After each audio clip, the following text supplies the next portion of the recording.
hands are sweating. All right. Hi, operator. I'm Gabriel Mercier, codename N2. Since we'll be fighting side by side, allow me to properly introduce myself. As the codename suggests, my combat style leans towards cryogenic suppression. My frost launcher paired with a cryo flask can quickly force enemies into a frost state, ensuring they pose no threat to us. If enemy positions are unknown, the homing stun grenade can precisely mark them as well.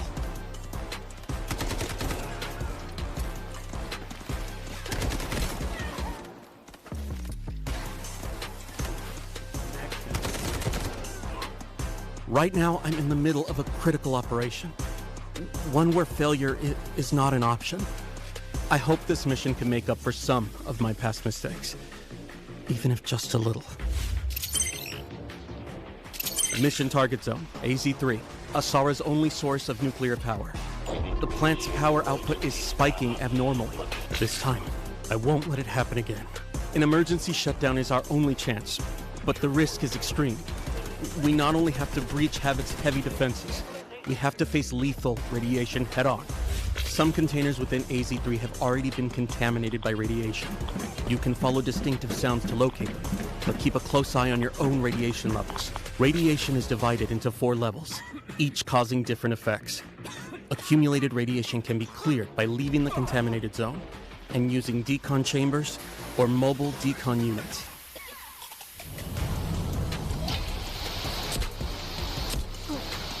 During the incident, some personnel lost their access keys. We can use these keys to infiltrate the classified zones and gather intel and supplies. Key verified. Access granted.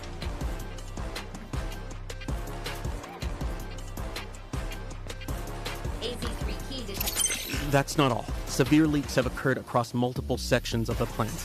You can choose to endure radiation exposure and enter these zones for high-value supplies and rare data, or stay clear. The choice is yours. Havoc has deployed a large number of purification soldiers at AZ3. Once your position is exposed, heavy purifiers will apply debuffs like corrosion and slow movement, but attacking the weak spot on their back can neutralize them quickly. An even tougher threat comes from the relink agents. H-1000 personally leads H-47, H-800, and other agents to guard the facility. All of them connected through Skynet. They're extremely persistent. Stay on maximum alert. One final thing. If we do manage to shut down all the nuclear facilities, something unexpected might happen. Disabling attention. All AZ3 terminals disabled. Of course, the nuclear plant has new collectibles too. Over in Warfare, things are heating up. The flames of war have reached the weathered stone walls of the Colosseum. This 1,000-year-old city is sliding toward ruination.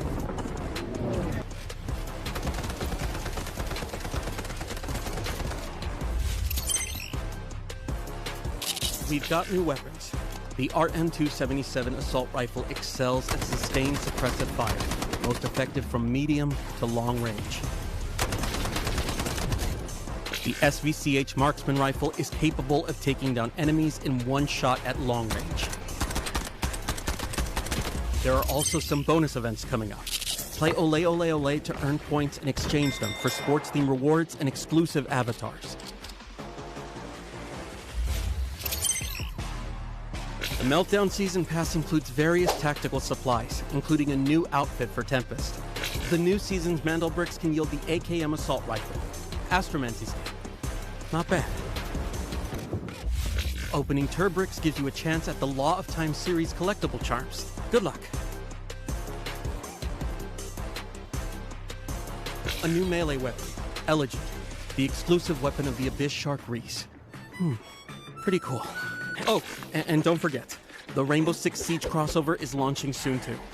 3 new operator skins.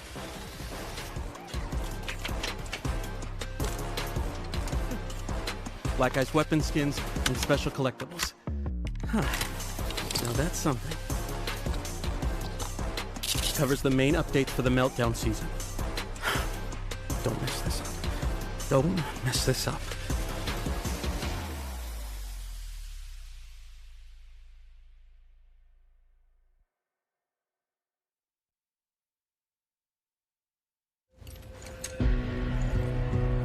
some, success is measured by bodies in bags. Maybe that suits them. But to me, it's measured in hearts that keep beating.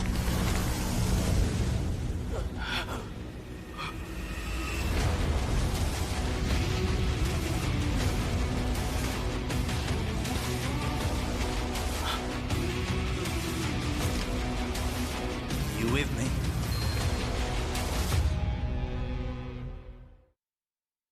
Hi everyone, I'm William, the art director of Delta Force. As many of you may already seen, Delta Force is launching a collaboration with Rainbow Six Siege in our next season. Since launch, we've seen a lot of passion and discussion from our community around the tactical shooter gameplay.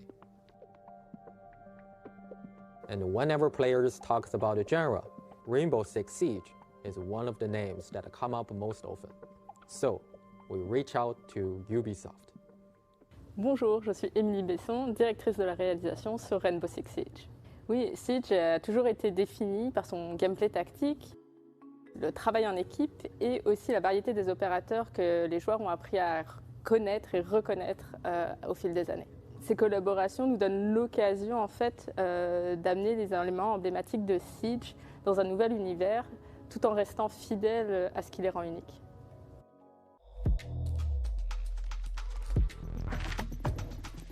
In this collaboration, we focus on two things: operators and Rainbow Six Siege's iconic visual legacy.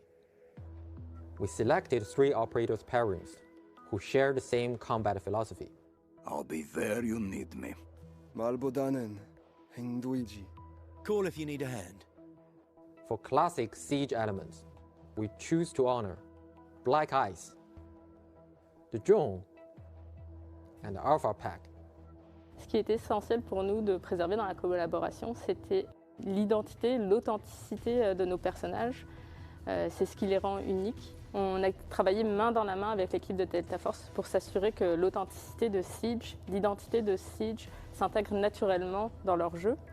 Both games share a realistic art direction, and finding distinct recognition within that shared aesthetic was actually the harder challenge. We started by preserving the core silhouette and a color framework of Siege operators. Doc and Motin's iconic deep navy uniforms, Vigil's signature custom-fitted gear, these stay true. At the same time, within the finer details, we evolve in Delta Force identity. The wear patches from both teams. Motin carries Cineva's badge. Doc has medical kits at his side. To faithfully recreate Black Ice, we focused our material work on internal ice fracture patterns to capture the distinctive texture and cold, austere feel of original. Oui, en effet, Black Ice résonne énormément avec notre communauté. C'est une cosmétique d'armes qui a énormément plu à nos joueurs. Et l'équipe de Delta Force a fait vraiment un travail incroyable pour la recréation dans leur jeu de cette cosmétique, avec un souci du détail extrêmement gratifiant. We employed a dual-layer material system combined with subsurface scattering lighting model. Using camera vectors and a depth texture to offset UV calculations, we achieved the effect of refractor patterns appearing to exist deep inside ice. Et ce qu'on a apprécié et ce qui nous a impressionné, c'est le travail de recherche de Delta Force. À quel point ils ont été soucieux du détail pour conserver nos opérateurs dans leur jeu, qui s'intègrent vraiment comme naturellement dans leur univers. Beyond the content itself, we want as many players as possible to access and experience this collaboration. By completing in-game missions during the season, you can unlock these rewards for free. One more thing, in the new operations map, we've prepared something special for you. You will find a surprise in the maps that are meant just for you. Once the crossover goes live, go find them. Once more, onto the bridge. Dear friends, once more.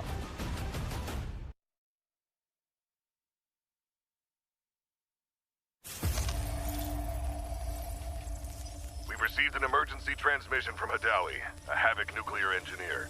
Patching through. This is AZ-3 facility. Reactor 2 has been sabotaged. Havoc internal forces can't handle this threat anymore. You're all I've got left. Running blind on intel for the AL. This region is at high risk of a nuclear incident. Keep the following in mind. Shoot, loot, then time to scoop. The signal is clear. Take action. It's okay here. Not too cold. Experiment 66 is projected to conclude in T-minus 3 hours. All units submit safety risk assessments on schedule. I've got a reading. No hazmat suits? Raise it! Let's make it quick. Enjoy the bomb!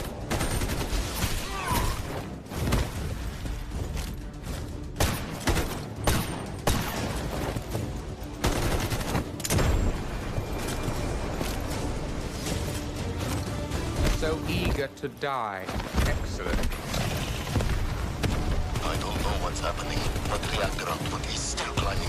And security thinks I'm behind this. They're coming for me. GTI, move it, now! Key verified. Access granted. Hostile signal detected. Lethal action authorized. Damn it!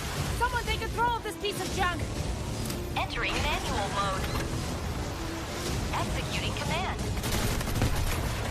Those bastards in fusion research won't authorize shutdown because of their experiment timeline.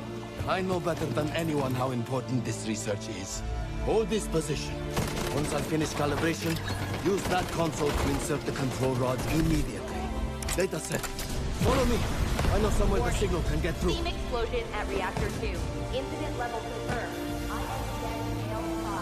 Estimated contamination radius. Careful! Don't fall! We're outside the signal blackout zone. Upload the data package to Skynet immediately. Encryption keys in the archive. Just send it! Critical alert.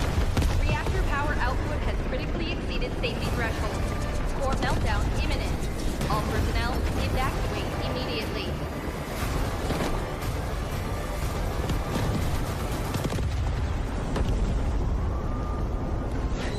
Priority alert. Hydrogen explosion at reactor 2. Incident level confirmed. INDS scale 7. Major accident. All personnel evacuate beyond contamination zone immediately. Estimated spread radius 3.7 kilometers. Correction, 9.2 kilometers. Correction, 24.9 kilometers. Correction, 45.3 kilometers. Correction, 79.8 kilometers.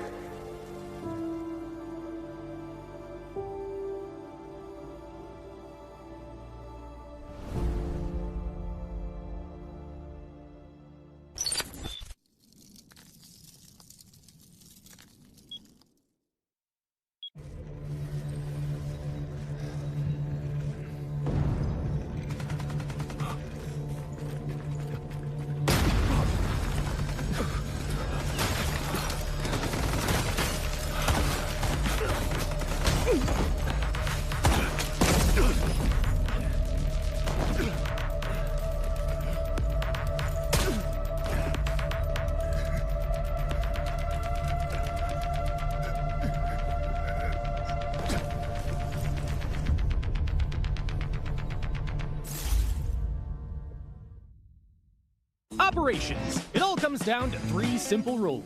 Search, fight, extract. Search decides how much loot you walk away with. Fight.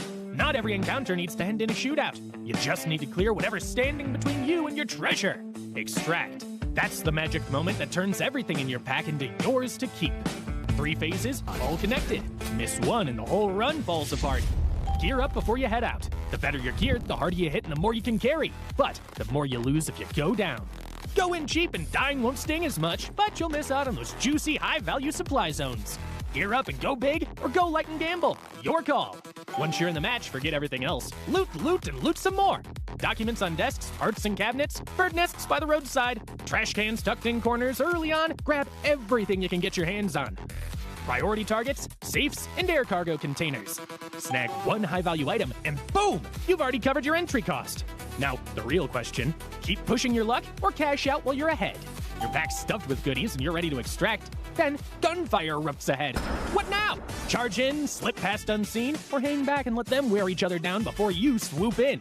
Just remember, die and you lose everything in your backpack except what's safely tucked away in your safe box. You choose to slip away quietly. Smart move! Your pockets are already bursting, but you can't shake that nagging sound of footsteps nearby. Even distant gunfire's enough to send your heart racing. You finally reach the extraction point. The countdown starts. Hold your nerve, don't blow it with 2 seconds left. Extracted. That weight you've been carrying the whole run finally lifts off your shoulders. Sweet relief. Then, there's the ultimate wild card. You stumble on a Mandelbrick. This thing's worth a small fortune, but the second you pick it up, every player on the map knows exactly where you are. Everyone's coming for you. You go from treasure hunter to hunted in the blink of an eye. Your only goal now, stay alive long enough to decode it and cash in big. Whatever path you choose, it only counts if you make it out alive. That's operations for you. Every extraction is a story worth telling. Go make yours.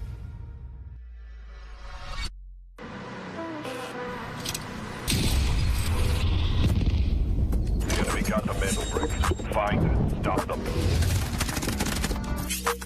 Mandelbrick decoded. Nice work, operator. The time to strike is now. Do not let me down, operator. Decoding has begun. Defend the area.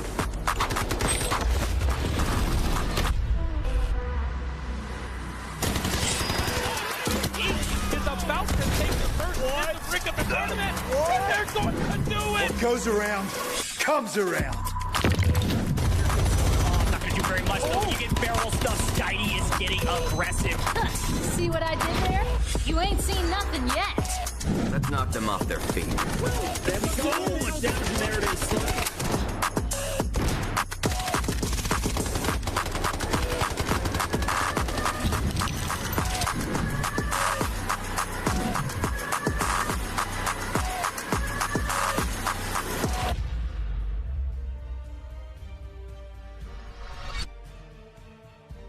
Well, good morning or good evening, depending on where you are in the world. Welcome into the Delta Force Rise series. It's day 1 of week 3 here in EMEA. Group C versus D on main stage here on a Friday. Now, my name is Goj, and I'm really excited to be back with my man, the Beard Guys, as we're going to take over EMEA for the weekend. I've been casting a lot of Americas, but don't tell anybody. EMEA is my favorite region. Beard Guys, how the heck you doing, my friend? I'm doing great. Fantastic to be here with you again, dude. Really excited for my first weekend on the group stages now for the Rise League Season 1. Can't wait to see what our teams have got in store for us today. Yeah, it's going to be a lot of fun. Again, EMEA has been a banger to watch from the sidelines, so really excited to be here in the booth with you. Before we get into all the action, though, let's take a look back on what happened in the last day of week 2 as our teams really try to figure out who the top dog was. On their sides, though. Not quite sure if that is going to be enough to deter the side of WLG as they are going to be pushing forward. Beautiful sprays coming through. One down. Oh, almost gets the finish with the smoke. Not finding any damage, but it's going to be Scooby looking to go in for the disruption. Oh my gosh, got it. He got it. He got it on the back foot of landing hip fire shots. Vest that is all but broken. Just a sliver of durability left, as you can see in the bottom of your screen. So if Maxa lands some shots, it's going to be a pretty quick kill. Molotov is actually going to be taken out, enter completely, and now NBO are in control of the Mandelbrick. 10 seconds remaining, but they're only a duo. Can they defend it? Nats is trying to make something happen. He's going to be the Tempest for AGT, but you got to jump with the Mandelbrick. The timer's almost out. It's going to take 2.5 seconds to res. He almost tries to res. Oh my gosh. The fact that his teammate, the Stinger, was laying on the Mandelbrick decoding station. But they're going to go ahead and have to face the full trio of AGT who are also swimming towards it. But take a look at this. Team Gotaga, oh my gosh, Nox. This is why we call this guy the absolute highlight reel. He is so good at finding some of these kills, and on the back foot of him picking up 2 of his own. This is going to be the solo left alive for the side of AGT. He does great work. He knocks Ushbishka right there, and now it's going to be a 1v1, but the shock is in. It does so much damage, but the shots don't land. UDT have done the same exact thing. They're going to get the flank, and they're going to take out Chins, they're going to take out Kalo, and now Team Genius have been fully wiped off the map as Hannah goes down. AGT are left remaining as a 3-man roster after everything that kind of happened, but as I mentioned, that Max is going to join the fray. He's going to be picking up a double piece, and Team Gotaga, 10 seconds before they secure the Mandelbrick, and with Max picking up, what is that, 2-3 kills, I think they're going to have it.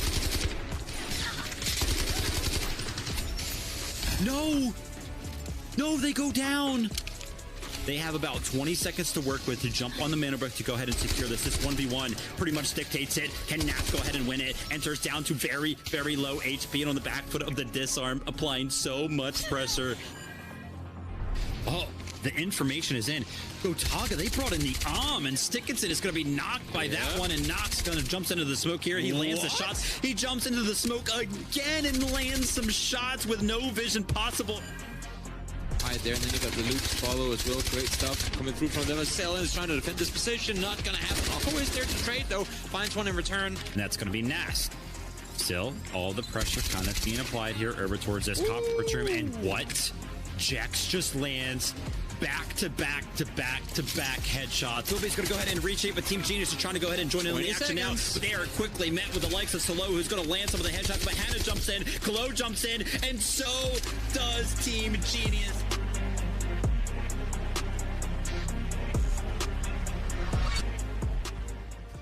Team Genius on top by a massive margin to wrap things up. Got to look back on a lot of things that have been happening in the EMEA region, but Team Genius going to be the top of our leaderboard here in match 6, which was the end of last week.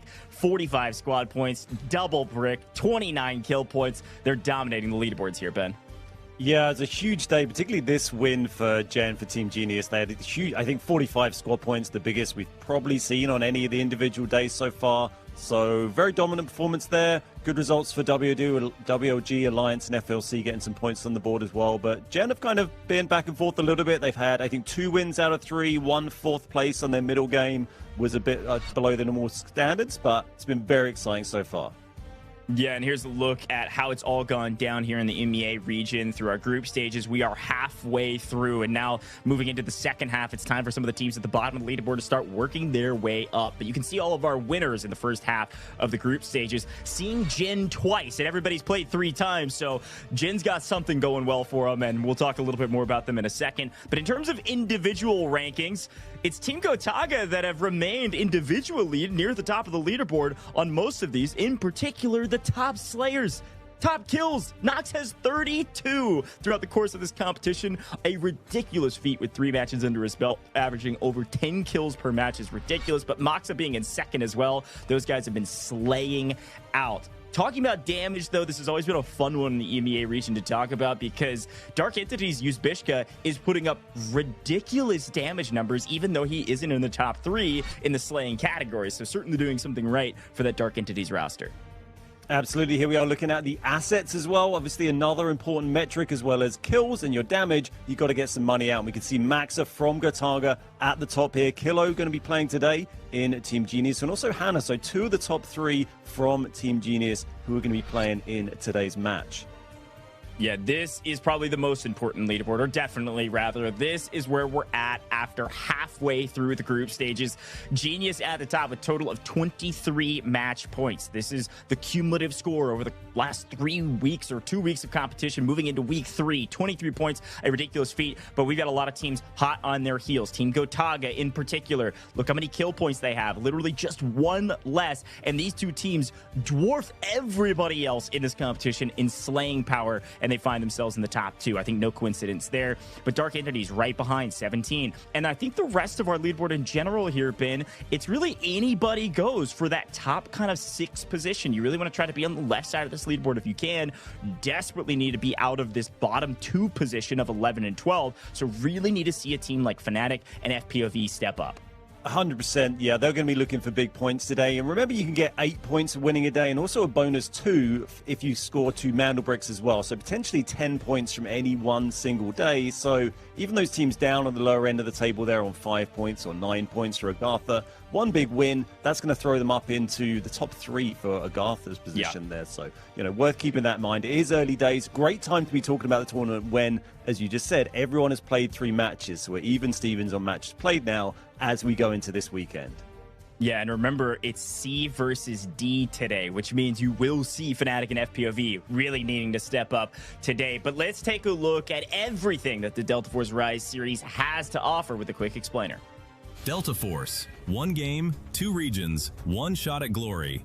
This is the complete guide to Delta Force Rise Series EMEA and Americas Season 1. Everything you need to know, from the very first match to the last squad standing. The path is the same in both regions. It starts with the open qualifiers, open to any team that wants to compete. The best push through to the group stage, where the top 2 advance directly to the finals, bottom 2 eliminated, and the rest battle through the survivor stage to earn their spot. From the open qualifiers, 12 teams have fought their way into the season, and only 1 will lift the trophy. The group stage runs for 4 weeks, with matches every Friday, Saturday, and Sunday. The 12 teams are split into 4 groups, A, B, C, and D. 3 teams per group. Each broadcast day, 2 groups go head-to-head in a cross-group match. Every match is a 7-round format. 6 teams competing in the same lobby simultaneously, across up to 7 rounds on maps like Zero Dam, Brakkesh, Tide Prison, and Space City. Teams earn squad points by scoring eliminations and accumulating in-game total assets. And on brick rounds, they compete to collect and decode Mandelbricks, artifacts that decide the round winner. Decode 2 Mandelbricks in a match and the victory is locked in, no matter what round you're on. After 12 match days, the group stage standings are final. Places 1 to 2 go straight to the finals. Places 3 to 8 enter Survivor Stage Day 1. Places 9 to 10 drop into Survivor Stage Day 2. Places 11 to 12 are eliminated. The Survivor Stage is where the bracket narrows fast. Day 1 brings those 6 teams together for one 7-round match. The top 2 advance directly to the finals. Places 3 to 6 get 1 more shot. Day 2 mixes the 4 survivors from Day 1 with the 2 teams ranked 9th and 10th from the group stage. Again, 6 teams, 1 7-round match. Top 2 go to the finals. Everyone else is out. 6 teams, 1 day, 1 lobby, 1 match. This is the finals, the ultimate showdown of the season. 2 teams earned it through the group stage. 2 more survived Day 1. The last 2 came through Day 2. Every team deserves to be there. The top 3 finishers earn an invitation to Season 2. Welcome to Delta Force Rise Series EMEA and Americas Season 1. Loot, shoot, extract.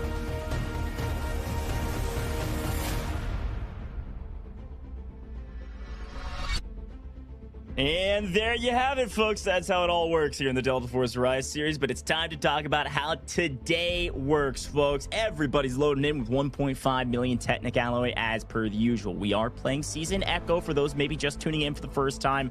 1 patch behind, you're going to see Morse, but not in 2. Cool thing about our esport, of course, is that if you die, you lose your gear, just like in public matches.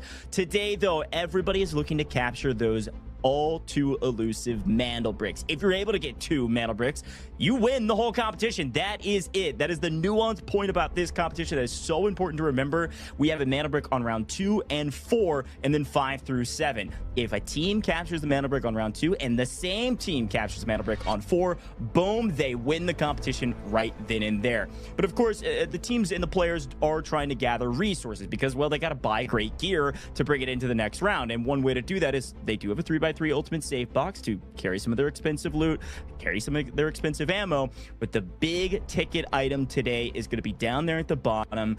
Eliminations, otherwise known as kills. Each kill gives you 800k Technic Alloy straight to the bank. If you get 1 team wipe, that's 2.4 million for you, the player, if you pick up all 3 of those. That is a ton of value. That's why on some of our individual leaderboards, you're seeing the person with the top assets being the top slayer, okay? Kills are everything, but Mandelbricks are the most important thing. So talking about the rules for the Mandelbricks, the key notes here is that Mandelbricks, they spawn quickly after the match starts. Once it's grabbed from the spawn, 5 minutes start. It doesn't matter where the Mandelbrick goes from there, 5 minutes around the clock, or it'll go back to spawn. However, if it's placed in a decoding station, it will never leave that decoding station, and a 4-minute timer starts. Every time it's stolen, the max time goes down. 90 seconds is our minimum. And of course, if you get that Mandelbrick, you get some extra points here. Ben, talk to me about our group stages and how they work. Yeah, so this is the points you get for winning an individual match or an individual day. So at the end of today's session, the team in first place is going to be awarded 8 points, then second place 6 points, 4, 2, 1, and 0, all the way down to 6th. But as we mentioned a little bit a while ago, you also get a bonus point for each Mandelbrick. So if you get 2 Mandelbricks and you win, 10 points for that team. Yeah, super important squad points. This is how you get points in today's match, though. Kill points plus supply points. A supply point is every 2 million in total stash divided into just 1 point. So if you, and it always rounds down as well. So if you get up to 3.9 million, folks, that's still only 1 point. I know that's crazy to say, but if you get to 4 million, that'll be 2 points. But kill points, every time you get a kill, yes, you get 800k technic alloy, but you also get an additional point in a total squad points. This is the tiebreaker pending Mandelbricks. Ben, we got a lot of cash on the line for the finals, though. Teams trying to get there. Walk me through how this works. $60,000 for our team in first place. This is at the end of the league, by the way. They're not getting this tonight. They've got to go all the way, win the finals, and that team is going to take home $60,000. Second place, $30,000. Third place, $15,000. And prizes going all the way down to 12th place, as well as that dynamic kill bonus of $50 per kill for our teams. Yeah, super important. That $50 kill bonus is through the entirety of the group stages. So a lot of folks trying to earn some cash. Yeah. Speaking of the folks trying to earn some cash, though, we got to talk about the teams, specifically Group C and D. Look on the right-hand side of this graphic. These are the teams playing today. So as we mentioned before, Fnatic, FLOORPOV, a big move needs to be made here in the second half of the group stages to leapfrog this leaderboard. Whereas Genius, who is at the top of the leaderboard trying to maintain that position at the top, may try to win it pretty quickly. Here's the schedule for this weekend, though. Again, it's every Friday, Saturday, Sunday for 5 weeks in a row, and we're on week 3, folks. So this is Group C and D. Will be live same place, same time tomorrow, and on Sunday as well, as we prepare to wrap up the group stages and figure out who even makes it to week 5, and maybe who the top 2 teams are through the course of our group stages that will skip August 7th and August 8th and go straight to the 9th, straight to the finals. And of course, 2 teams won't even make it to week 5. Today, though, an onus of responsibility at the team at the top. Talk to me about Genius. Yeah, Genius have been absolutely dominant so far. Like we said, they've won 2 of their 3 games. They've got Kilo, and we've got Hannah, we've got Chins. They've all been playing well, and they've all been getting a lot of kills as well. And we saw that kill leaderboard earlier on. A lot of kills for all of these players. In fairness, a lot of kills for all of our players who are taking part. Even if they've got not those Mandelbricks and those wins, everyone's been out there fragging and chasing those kill points and the extra money. This is Team AGARTHA, another team that's done well over the tournament. They actually won one of their days and then had 2 last places on their other days. So they've been a bit back and forth, but they've shown they can get a win if it comes to it. And if they can get one more, that's going to throw them up into the top 3 today. Yeah, that's exactly right. And I think this is a team, we'd call them around mid-pack, that really need to step up. Because like you mentioned, they've been a bit inconsistent, up and down throughout the course of the first 2 weeks. It's time to really step up and see what they're able to do today. Talk to me about number 1, though, because this is another interesting team that I would put in the category of inconsistent, but an opportunity to do something great. Yeah, they've been getting a lot of kills. We've seen them playing well in that way, but they're only sitting 8th in the table at the moment. So a little way down, but their points aren't too bad. So again, a good score today is going to put them right up there. It's really the guys down right at the bottom, FLOORPOV, that are sitting down in 12th, and Fnatic that really need to catch up a little bit on points. That's our Group C teams there. Genius, number 1, and AGARTHA. And that they're going to be playing, of course, with Group D that we're going to see in just a second. Yeah, it's funny comparing Group C and Group D because they're pretty much opposites, right? Group C has the top team. Group D has some of the bottom teams. FLOORPOV. These guys are an interesting one. Listen, they've had little moments, little hints of greatness. They've had a couple decent maps here and there, but in terms of their match prowess, they only have, I think it's a total of 5 points, and they're tied down at the bottom with 5 points with Fnatic, who's also in their group. So Group D, kind of getting stomped right now, and I'm not sure what needs to happen for these guys to change that. I wonder if it's the pace of play that they're playing. I wonder if it's the competition. They're not expecting to play a certain way. Hopefully they've been in the lab, and hopefully these guys on your screen have been in the lab as well. Practice makes perfect, and for a team like Fnatic, they have some stars. Raid Bull, a very talented player. Bane, I've seen these guys compete for years now in Delta Force. These guys have a crazy amount of hours. They've got a crazy amount of expertise, but things have not been going their way as an esport team. Not yet. But of course, we're just getting started. Mandelbrick Addiction, though, is a team I've been casting over for a very long time, and it's a bit of a different story for this roster. These guys are up in 5th place currently, well in contention of some of the top teams in not only their group, of course, but also the overall group stages. And so these guys competed on international lands, and they've stuck together as a team. Talk about a team that has some of the most chemistry in EMEA. It's that trio right there. Never count out Mandelbrick Addiction. Their name is well earned and well justified for being able to pick up some mana bricks throughout the course of the group stages. Yeah, and here we're having a look at the maps we're going to be seeing today, following the same format of the last couple of weekends. If you've been tuning in, this is match 7. We're going to kick off with Zero Dam. But here we're going to jump in, just have a look at our operator choice before we get into the game. So if you're not familiar with this, you can use each operator twice as you go through today's games. But if you get all the way to match 7, then those operator choices are reset. Yes, exactly right.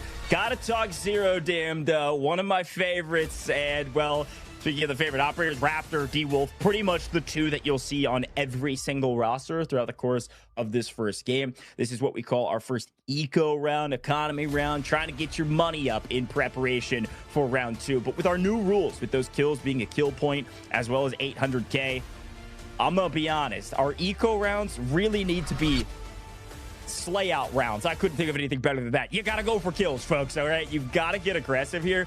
Getting some early kills can set you up with a gigantic buffer and margin for error that you wouldn't have otherwise. A couple team wipes in the first round, and you're gonna have a huge lead and a huge gear lead going into what could be the second round in the first Mandelbrick round.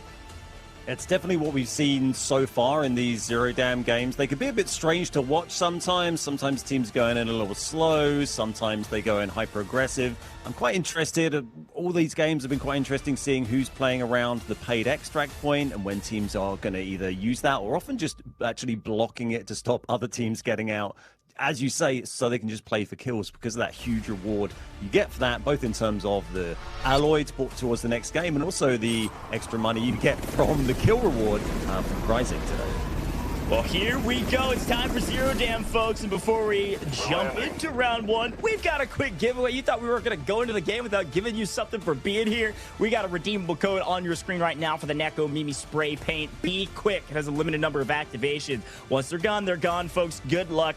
35 total redemptions between all of our streams. You got to type this in as fast as humanly possible. You can redeem in-game or at the official website. Again, you can see the code there. Not going to read it all out for you. You just got to type it in real quick. And again, I'm going to give you a quick tip. We're going to be doing more of these throughout the course of the day, so get your typing fingers ready. First 35 people across all of our live streams to type it in will receive it. It is a limited time redemption. But Ben, let's hop in, baby. It's Zero Dam round 1. Let's see how aggressive or patient and slow. How long does it take for some of these teams to warm up? Or will they kick things off hot here? We are joining Team AGARTHA down the bottom there in a major sub, quite near to the paid extract. And our 2 admin prio teams, we've got FNC, we've got Fnatic, and Team Genius, the current leaders on the overall leaderboard. They're on the other side of the admin building here. So, yeah, 2 of the teams you're going to see in that all too familiar place once they get rid of Saeed. No one dropped by Saeed this time. I'd like to mention that Team Genius did get one of the members dropped by Saeed a few weeks ago, but back on form today, and we might be seeing them have an early fight. First red of the day as well. Little pocket watch there. Yeah, nice pocket watch. A quick look at operators and loot. As a reminder, nobody can come in with anything higher than what you're seeing on your screen. So all purple, all blues there. Operator choices, pretty much par for the course. I actually would say maybe AGARTHA's the only one that's a bit surprising to me. Aluru, Luna, Vlinder to kick things off. Luna's one of those operators a lot of people like to save for Space City because it's limited. You can only use it twice in total. Using one here in Zero Dam, expect to see them maybe play a bit more aggressive, trying to get some intel and go for some kills. Yeah, definitely a slightly unusual choice. We've also got double D-Wolf from NBA and a Super Brick Mandelbrick supercomputing unit, right? The 2 mil red from Chins. Nice. That's a pretty big one to go into the safe box. I think that's a 3x3 that will fit, but it's going to take the whole thing up. And interesting move from FPOV here. You don't often see teams heading back this way. Yeah, here's FPOV likely trying to hunt down an enemy here. Not often are we seeing in the competitive scene fights around Cement Plant, but I will take it. We see more and more reds being pulled off screen. Quick note, as FPOV seem to have some information in their sights and actually getting tagged back. Quick note about Zero Jam. We briefly mentioned it, but to spend a little bit more time on it, you see that airdrop preparing, folks. I know some of you have been watching since day one. You're like, Goj, we understand how this works, but some of you are brand new. Airdrops will land on rounds 1, 2, and 3. These airdrops, the first one will drop a high caliber weapon. It'll either be the M82, folks like to call it the Barrett, or it will be the AWM. Huge high caliber weapons, shooting red tier ammo. It's going to one-shot anybody on the map, especially in this round with everybody in purple. So this is a pretty important thing to watch out for where it'll land, and you'll see it begin to start to land in the next 40 seconds or so as FPOV seem to be backing out of this engagement. Absolutely, and then we're going to see a second airdrop come down a little bit later on, and that one's generally going to be full of some nice red and gold items for our teams to get the loot up a little bit. Looks like Chins is maybe going to claim Wallbreaker there, or may possibly just taking a position, but I think he has accepted that. This is AGARTHA down in the underground passage here, making their way up towards admin. It's a one-way ticket. Once you go up there and drop in, there's no going back. So let's go and see if they commit to that. We've still got Team Genius and Fnatic up in admin. Genius have actually spread a little bit. I can see there we can see Hannah right at the back actually in containers. They're really split, but it seems to be quiet at the moment as they go for Wallbreaker. Yeah, smart play here from Jen. Still no real engagements yet, even from the two teams that got the tier 1 spawns around admin. So it's worth bringing up. This Wallbreaker mission is important for several reasons. One, we're in the esports client where there's a lot more reds on the map. So the ability to find some reds in Wallbreaker is huge, but also there's something new with Delta Force Rise series we've been briefly chatting about. Sometimes you'll see these lucky wooden sculptures pop up on the right. They're only worth 1 Titanic alloy because you don't sell them. You use them to get gold gear. You can use them in exchange in the market in the esports server. So these are important things. The only way you're able to get these lucky wooden sculptures is through specialty missions like this or from boss drops. So Jin electing to step up and do these early could mean that they get some extra chances at some gold gear. Super valuable to find. I think that general point on how the buying mechanics and stuff work in these comp servers is a little bit different to what you might have experienced if you're playing on public. So those wooden sculptures worth keeping in mind. As you mentioned at the start, that's the reason we see our players running purple and blue ammo, because they can't bring more than that in this first game. And as the games go on, they'll gradually gain access to higher tier things they can bring in, but there are restrictions around what they can buy. Obviously they're limited by their alloy, but there's only a certain amount even later on of gold ammo, gold armor that they are allowed to acquire. So our teams need to be careful as we see some of those lucky statues just popping up there. Good timing for two big things we've been talking about. Jin picks up the lucky wooden sculptures. Again, they can use some of that to exchange it for the gold gear. But we also see MBO. They actually get the pull for the first drop, and they're pulling Lapua ammo, which means we got an AWM on the map. NBO, number 1. He's got it in hand currently. And the big question mark we always ask once somebody pulls that on, and especially when it's uncontested, is will they elect to use it this map or send somebody out with it so they can use it in a Mandelbrick round? We'll keep our eyes on MBO to see what they decide to do. Yeah, you definitely think that trying to save that, get it into one of the games with the Mandelbrick has got to be their priority, but occasionally, you end up in a situation where it's pretty hard to resist clicking on someone's head if you know they're going to go down with that one bullet. But no AWM in sight as we join Nast here with AGT and FNC. We thought it would be Jen and FNC fighting in admin, but this is actually our team that came up from the underground passage there. And yet another red picked up by Jen. They seem to be farming reds. So we're going to get probably our first engagement of the day here. Okay, first knock. Blenders should help pick this up pretty quickly. It's going to go to Raid Bull. Fnatic, sensing some blood in the water, probably going to push this, feeling they've got player advantage. They're going to swing around the corner, get some extra tags down as well on the left. Nice peek here.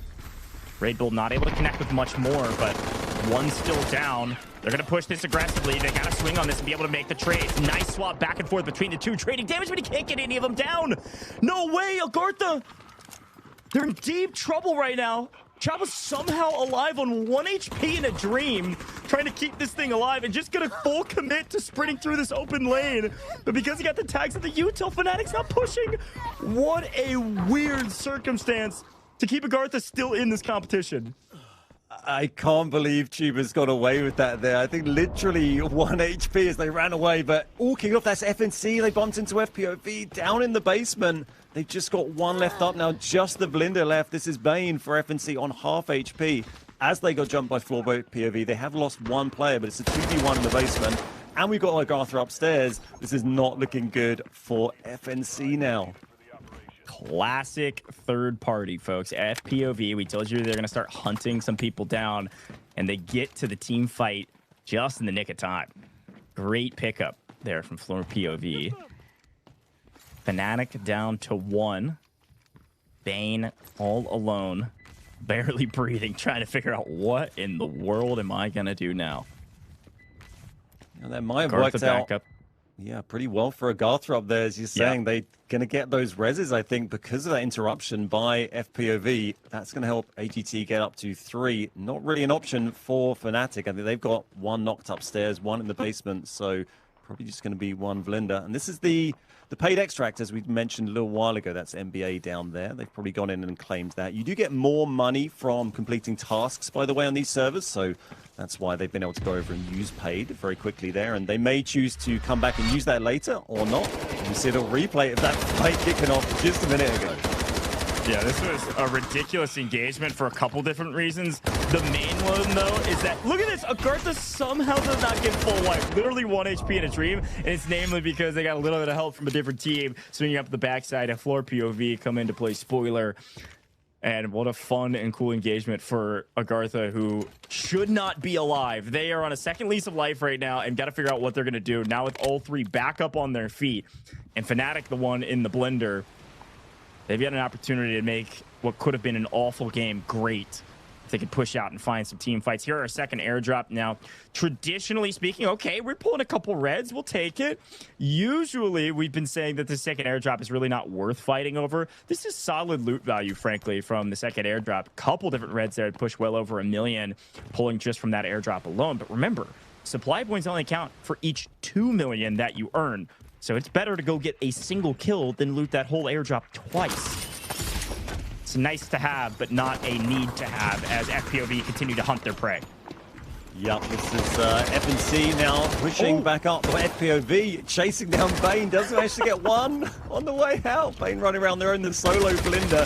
Now on half HP. Surely going to be the end. And it is. I cannot believe FLOORPOV keeps showing up to these engagements at the perfect time. Hunting down another. Fnatic finally gone. Still pick up 1.2 mil in some of the engagements they've got, but the fights aren't over. FPOV strike again. And remember, Yaku's already been down a yellow timer. AGARTHA was barely alive, and it was on the back of Chabu. So everybody that goes down from AGARTHA besides Chabu has already been to yellow. They're full wiped. That player will not get back up. It's going to be a 3v2. Great opportunity for FPOV here to get some points, get some kills. You can see they're already on 5 kills at the moment in this game. That's a massive amount of points on the board and alloy they can use in their next round. They're a little bit low on the leaderboard at the moment in the overall standings, so great start from them. Good positioning if they can keep pushing these fights. Good opportunity to get 2 more on AGARTHA here. They got the numbers, but Gen are coming to get involved. Yeah, this is classic Delta Force, folks. When shots are fired on the map, if you can hear them, you run at them. You got to get involved, get into the engagement. We told you our economy rounds really are more about slaying out the lobby because you can get a ton of cash that way. And so Genius wants a piece of the action. They already got their wall breaker mission. They've already finished up all of their objectives on the map they want to have. So right now, all they care about is getting some extra kills and getting some extra loot value. Take a look on the left really quick, because yes, as we see on main, NBA slow creeping into this engagement. On the left, Genius is way up in profits, pushing up to about 6 million now after all their successes on the map. They find a couple kills here. They could have a meteoric round one, but they got to hunt down and find some of these players. And of course, Raptor is going to be extremely helpful to be able to find some of these players out in the open with that drone. For anyone that can see the map feed right now, I mean, you can pretty much see it in the mini-map. Literally every single team in the round now, all 5 teams, are in the admin area. We have MBO sitting in the car park just to the side. Every other team is literally in the admin building. I've never quite seen everyone come together so much like this. So yeah, this is going to be pretty interesting. The lever will get pulled, I'm sure, sooner or later. Looks like Jen are probably in position to grab that. Сколько? Все диспачка фуловая, да? Ты говоришь, все живы? We have a little listen into NBA's comms here. Прямо над нами. На первом этаже. Так, ну с нашей двери босса выходить такое себе. Мы можем пойти в улсайт выйти вообще. Нам отражали. Давайте готовиться пока с нашей двери.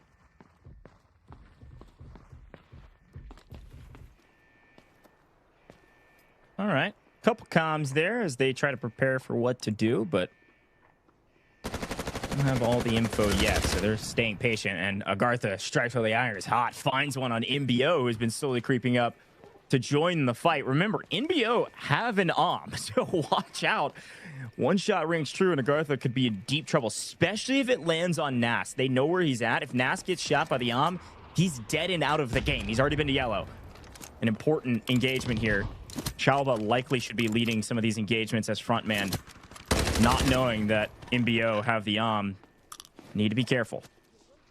Yeah, Rez coming in already there, so back up to 3 over in the car park. As we look at Gen, they've actually gotten themselves, as well as pulling that lever, they've then managed to go over to the extract and take control of the area. Everyone else busy fighting. FPOV look like maybe keeping an eye on that, but this could be a nice closeout for Gen here if they can take that money. As we said, you know, kills give a lot, and FPOV might be quite happy to just stay in admin and just try and add a few more to that total. There's certainly enough players there for them to give that a good go. This is, 5 kills on the board. That's 5 confirmed kills. No one's getting res from that, so pretty good going from FPOV so far. Yeah, good shout.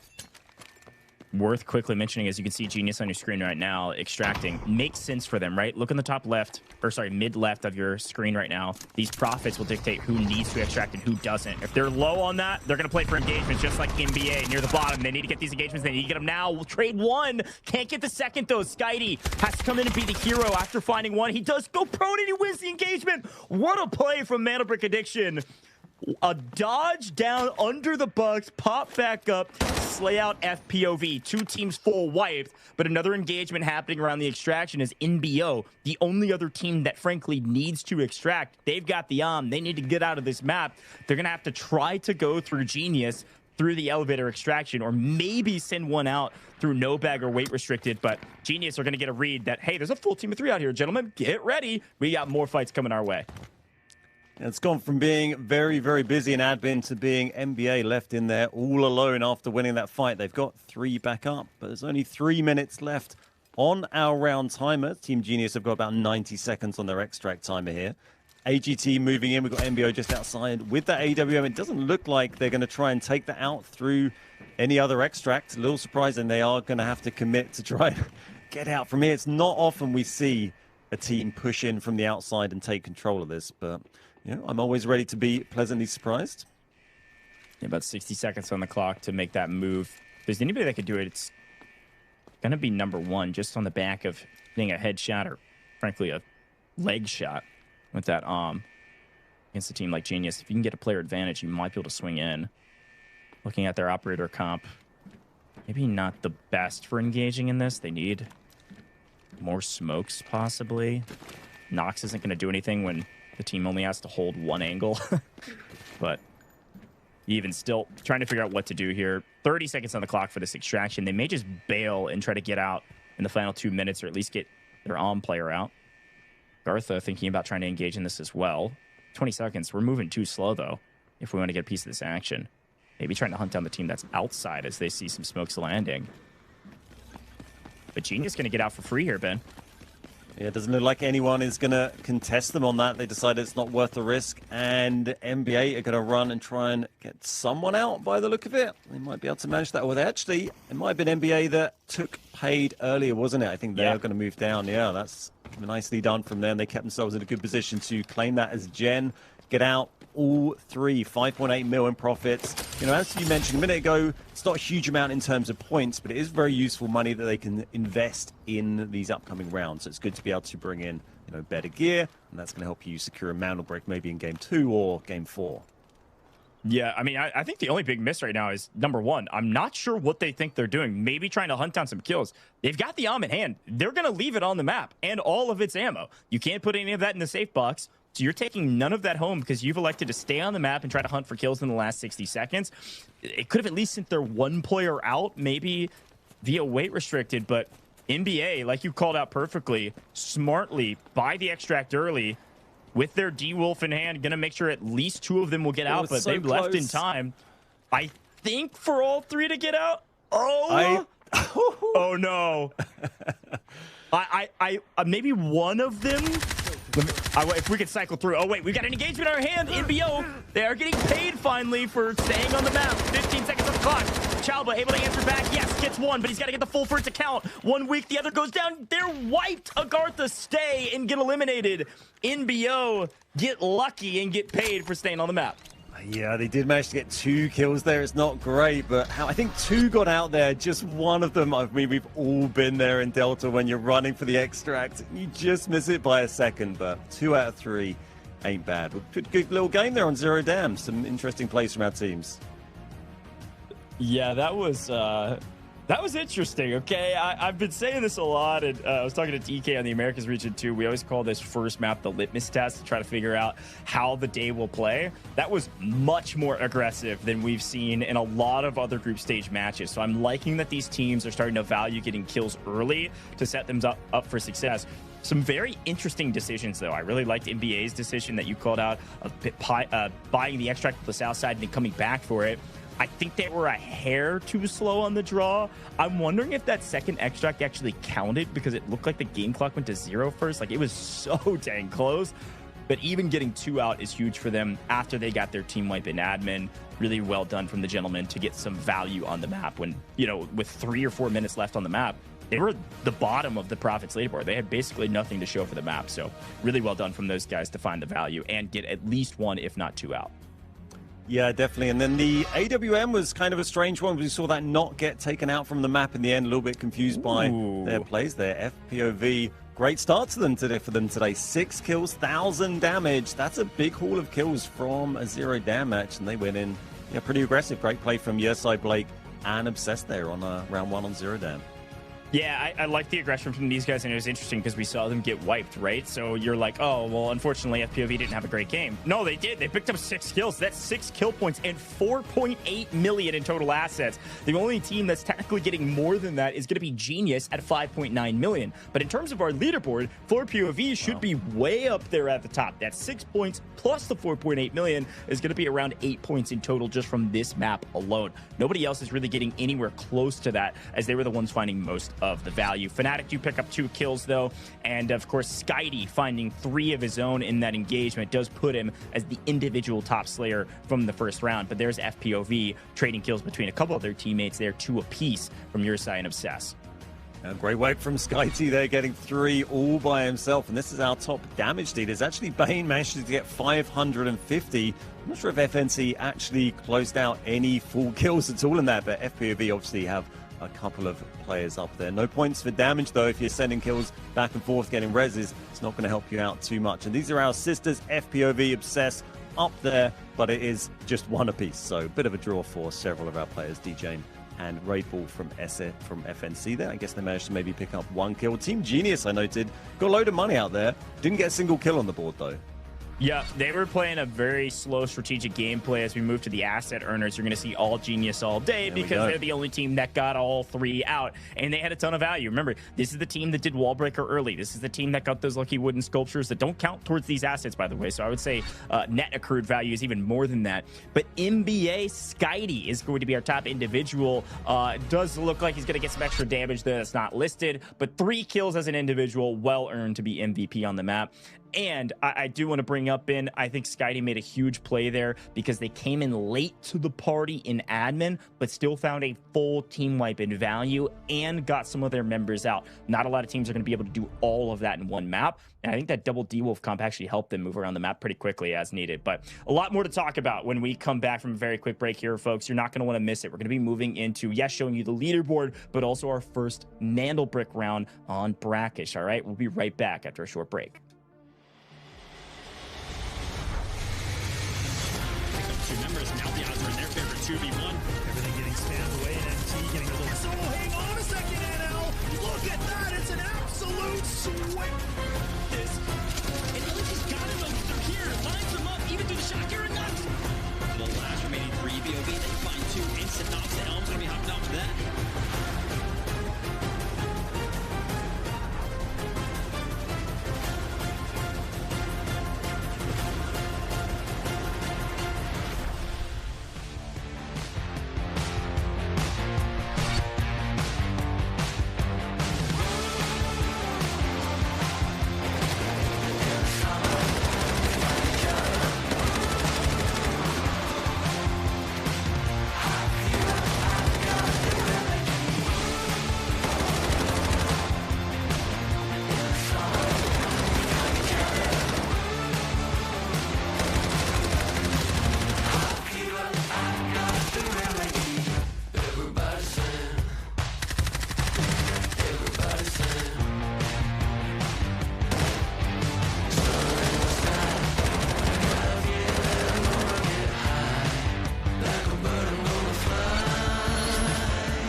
Got the Mandelbrick. Find and stop them. Mandelbrick decoded. Nice work, operator. The time to strike is now. Do not let me down, operator. Decoding has begun. Defend the area.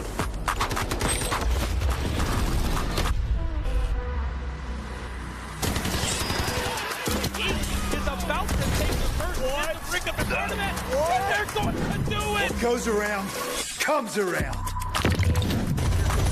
Not gonna do very much though. You get barrel stuff. Skydie is getting aggressive. See what I did there? You ain't seen nothing yet. Let's knock them off their feet. There's so much damage, and there it is.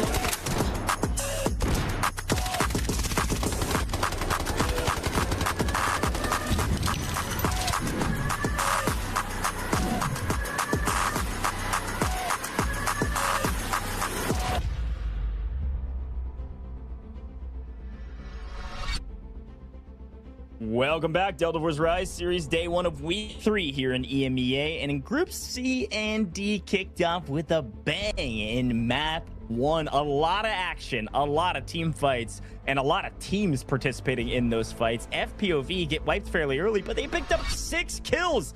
You're going to see them at the top of the leaderboard, ladies and gentlemen. Like I said, you're picking up 6 kill points, plus the amount of value in your safe boxes, plus those supply points, plus the resupply points from each round. Puts them up to 4 total, puts them to 10 to kick things off here in Zero Dam.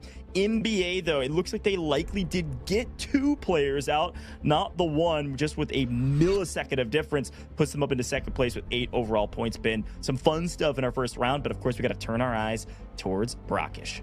Yeah, Brakkesh coming up now. First Mandelbrick game. We also get airdrops in that as well, but first opportunity for our teams to pick up a brick, and that is the ultimate way to win today. Mandelbricks trump everything else. So score points are great, but you need to get those bricks as well. These are our operator choices. As you can see, some of those have been ticked off. Our players have selected some so far. You get 2 uses of each operator, and then if we get to game 7 today, that is going to reset. These are our popular operator choices for Brakkesh, by the way. Uluru, Toxic there coming in, and a little bit of a spawn prediction. You can see the prio spawns our teams can sometimes get, and then you have the 2 down at the bottom of the tower, and then the ones off in the corners of the old town there. Yeah, fun note to talk about here, of course, is that tier 1 spawns are to be closest to the Mandelbrick. The Mandelbrick spawns in Brakkesh in Museum, dead center of the map. Want to make sure you're playing for that, especially because they're a decoding station. Folks, we got another giveaway for you as per the usual. Here we go. Redeemable code about to appear on screen for the SR3M Combat Ready skin. When it pops up, type it in as fast as you can. Bang, there it is. Go redeem it in-game or at the official website for the SR3M Combat Ready skin. Limited redemptions as per the usual. Only 25 of you can redeem this and get this skin. It's exclusive. Type it in quickly and get your typing fingers ready a little bit later in this competition, where we may have some more giveaways for you. There it is on screen. Redeem in-game or at the official website. Time for Brakkesh, though. Key notes about Brakkesh that maybe have changed since the last time you watched. Yes, there is a Mandelbrick on Brakkesh. Yes, it spawns at Museum. There's a decoding station right at Museum as well, but there's also an airdrop that will drop that or that M82. So we may have lost an in Zero Dam, but this time the team could earn it on and even use it on this map to try to secure this brick. This is Team AGARTHA and MBO here. These are our 2 prio spawns near the museum, near the Mandelbrick, so they're getting stuck in straight away as Cook has been set in fire. Quite well placed there. And we see Uveliage actually dropped by Jen. Is that maybe down by the tower? Different fight going on. Yeah, it is tower. I thought that'd be the other early fight. So yeah, kicking off here. They might try and push that. I think they're going to get the res, but they will be on the back foot. And Jen, no kills last game. They probably looking to add on to that a little bit this game. Yeah, T1 spawns here, like you had mentioned, really important for MBO and AGARTHA. Quick look at our operator choices. I think a big call out right now for those that know ball is Tempest being utilized in round 2 by 2 teams. This is not unheard of. It just doesn't happen all that often. Genius and NBA both electing to play Tempest here, which means both of these 2 teams are going to be playing for the brick. You will see both these teams around this mana brick trying to play for Decode. It would be a waste of Tempest if you're not going for the brick.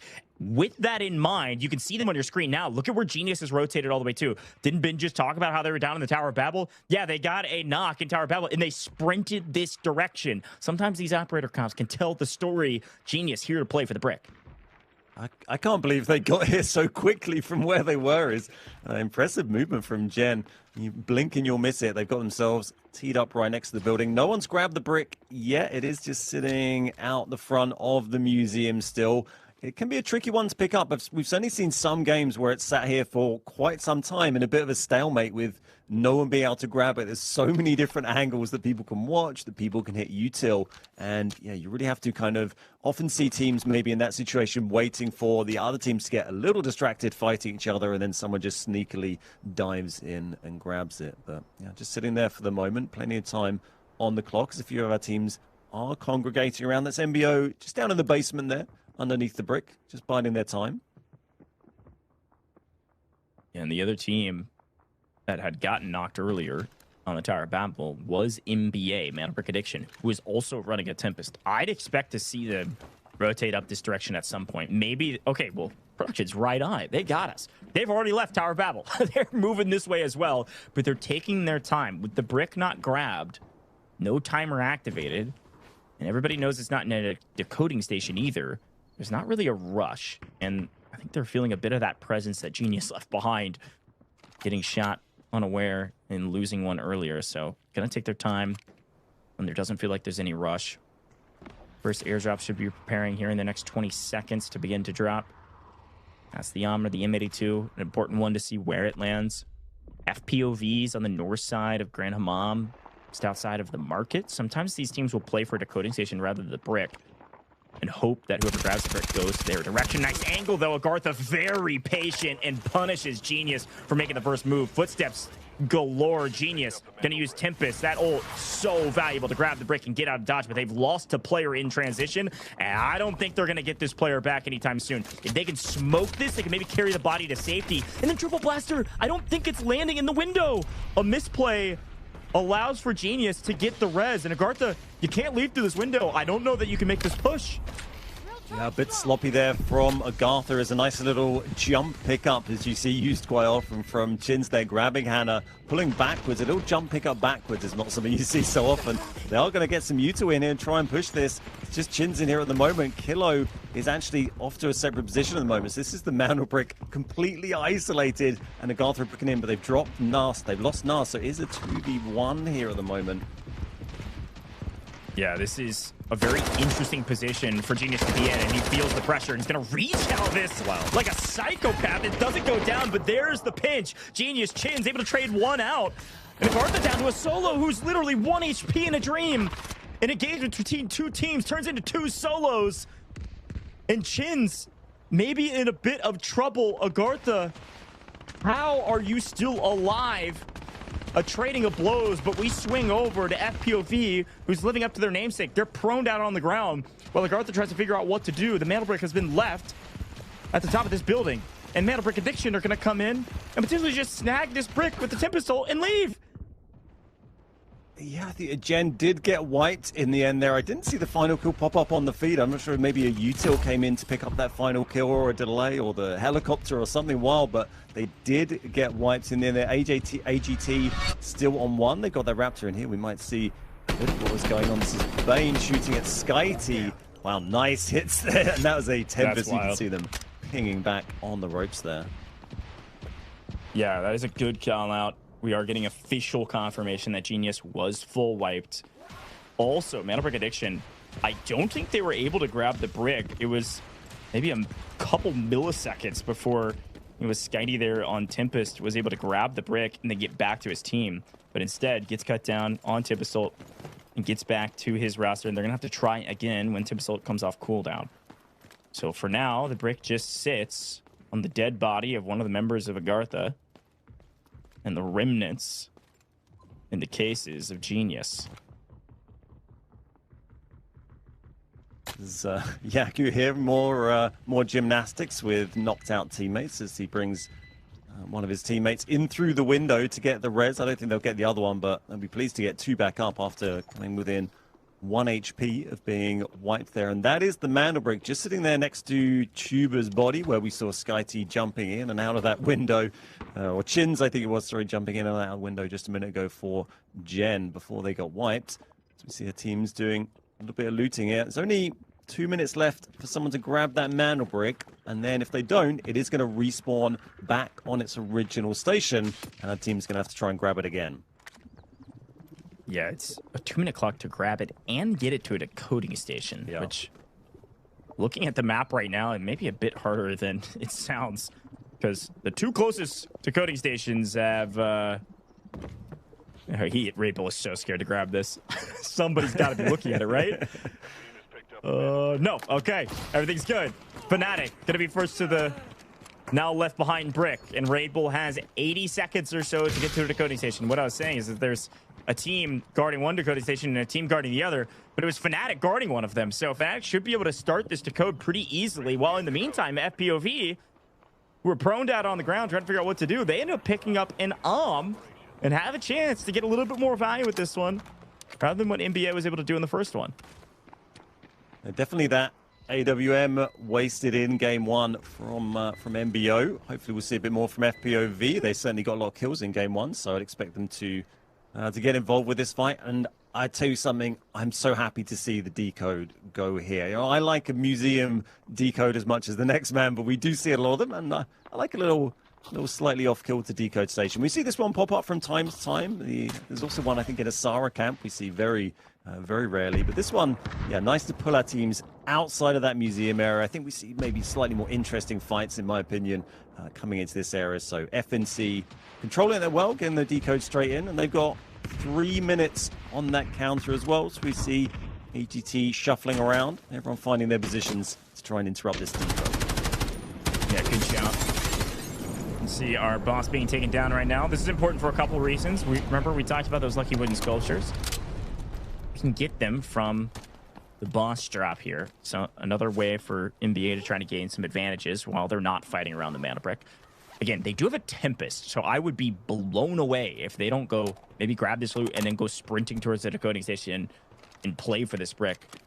Fnatic are mostly free for now. And I'm right there with you, Ben. I really like this Western decoding station. I actually like it for the teams that's able to put it... Like, Fnatic's play right now in Fnatic's position is a really strong one. Your back is basically covered. You need to be looking back towards Museum. The danger with this decoding station is if you've got teams pinching you from north and south, you can kind of cover the east to west push. But if two teams both pinch you at the same time from north to south, that's where you get in deep trouble. But because this was so late in the decode... Most teams have kind of cycled into mid-map. I think Fnatic are actually in a really good position. Yeah, 2 minutes on the timer does go pretty quickly. We've seen a few games over the last few weeks where, you know, maybe with the exception of last weekend, where Mandelbricks would, you know, maybe not be pushed as much as you'd expecting. Teams are so nervous of that third party. The third party is so strong, and everyone would just leave it a little bit too late as the AWM nearly lines up a shot here. Yeah, sometimes teams just leaving it a little late on the Mandelbrick. Last weekend, though, everyone went crazy and was pushing like mad. So I'm hoping we see a little bit of that today. I don't want to see anyone getting a free brick. And FPOV, with that AWM and that angle, they're in a good position to open this up, to open up this firing. But they need to find that head to click on first. 70 seconds on the clock. Somebody's got to make a move for the brick, and right now, Fnatic have a chance to get their first brick at all in the group stages. Could be right now. A big moment. Remember, Fnatic was tied for last, tied to potentially not even make it to the final week, and now they're about to top the leaderboards today with their very first brick ever, but a Mandelbrick addiction are finally showing up. I told you these guys were going to play for the brick. It's in their name. But they're running Tempest as well. You're going to see Skydie try to make a play here. Tempest ult certainly off cooldown. But we are running out of daylight, and they would much prefer to have a team pinching on the north side at the same time so that this engagement is a little bit easier for them. FPOV doing exactly that. 20 seconds on the clock. Is it too late or just in the nick of time? Let's see. Yeah, there might just be enough time here. The utils all being deployed. That opens things up a little bit. There are two teams pushing, but 15 seconds here. This is FPOV coming in. Rabel trying to defend, firing blindly into that smoke. Doesn't manage to pick anyone. And is exposed. Yeah, limited time here. That's going to probably go 5 seconds for someone to grab it. Oh, no! I think FNC... I think they got 1 second. They got it. They got it. They got it. Oh my God. Huge engagement in our hand. Utter chaos between two teams, but Fnatic get the brick amidst the chaos. NBA felt the presence of Fnatic. They felt the presence of the rest of the teams. NBA thinking that, hey, the only chance for us to steal, as we listen in, was to wipe Fnatic. And Fnatic with a couple words of agreement that, hey, we did what we needed to do. We got the brick. And they were able to just stay alive long enough as the rest of the team show up just too late. What's so interesting about that engagement there, Ben, was Skydie actually went in on Tempest ult and gets cut down immediately, which thwarted NBA from really being able to make a huge push to go for a steal. So then they just tried to steamroll through and just wipe the rest of Fnatic. But we saw that the third member of Fnatic was down on the brick, just proned out, just trying to stay alive, doing everything they needed to get the brick just in the nick of time, and then dies right after. For those that don't know, if you wipe a team that's decoding the brick, regardless of where the timer's at, it could be on 1 second, it pauses the timer. So it was the only option for these rosters, and they couldn't figure it out in time. What an engagement. Yeah, and we've seen that happen so often throughout this tournament where, you know, a team has got wiped and it's paused it. You know, that timer doesn't keep counting once your team's dead. If your team dies, you can't get a Mandelbrick. So that's why my brain was trying to catch up with the action there as you're trying to see if the team has been wiped. I think Fnatic died about 1-2 seconds after that Mandelbrick actually got grabbed in the end. So they just played it perfectly. And, you know, you often see team, when they get down to those final 10, 15 seconds, they'll just throw someone on the brick. They just, play your life, just get someone in there and just try and defend that with everything you got. And as you say, Fnatic now have their first Mandelbrick, and that is huge for them. They came into today joint bottom on the overall leaderboards, and Mandelbrick sets them up very well to get some decent points now. Yeah, that's a really good shout. I think most oftentimes, if you get a Mandelbrick at all, you'll be likely top 3 in the match, but not always the case. I've seen a couple of EMEA matches where there's a lot of folks getting Mandelbricks. So it'll come down to the squad points, which of course, and I don't have a ton of, but NBA still in a bit of trouble, catching some black from the long angle here from FPOV. Although trying to hold it, but Mandelbrick Addiction are down to a duo. And a res not really in the cards for them as of current. They're feeling too much pressure about it. Extraction possible for some of these teams, but again, they want to find value on the map. Fnatic, the only team thus far to find true, real value. MBO up to 5.2 million, maybe the only other roster that could join the ranks of that, but MBO get caught in transition by AGARTHA. Another trio fight. 3 teams engaging at the same time, but AGARTHA standing tall amongst the rest, wiping 2/3 of nearly both rosters. FPOV down to a solo, NBA down to a solo, and now MBO are feeling the pressure and feeling like they can cause a bit more, but AGARTHA strike down them as well. AGARTHA just killing everybody right now.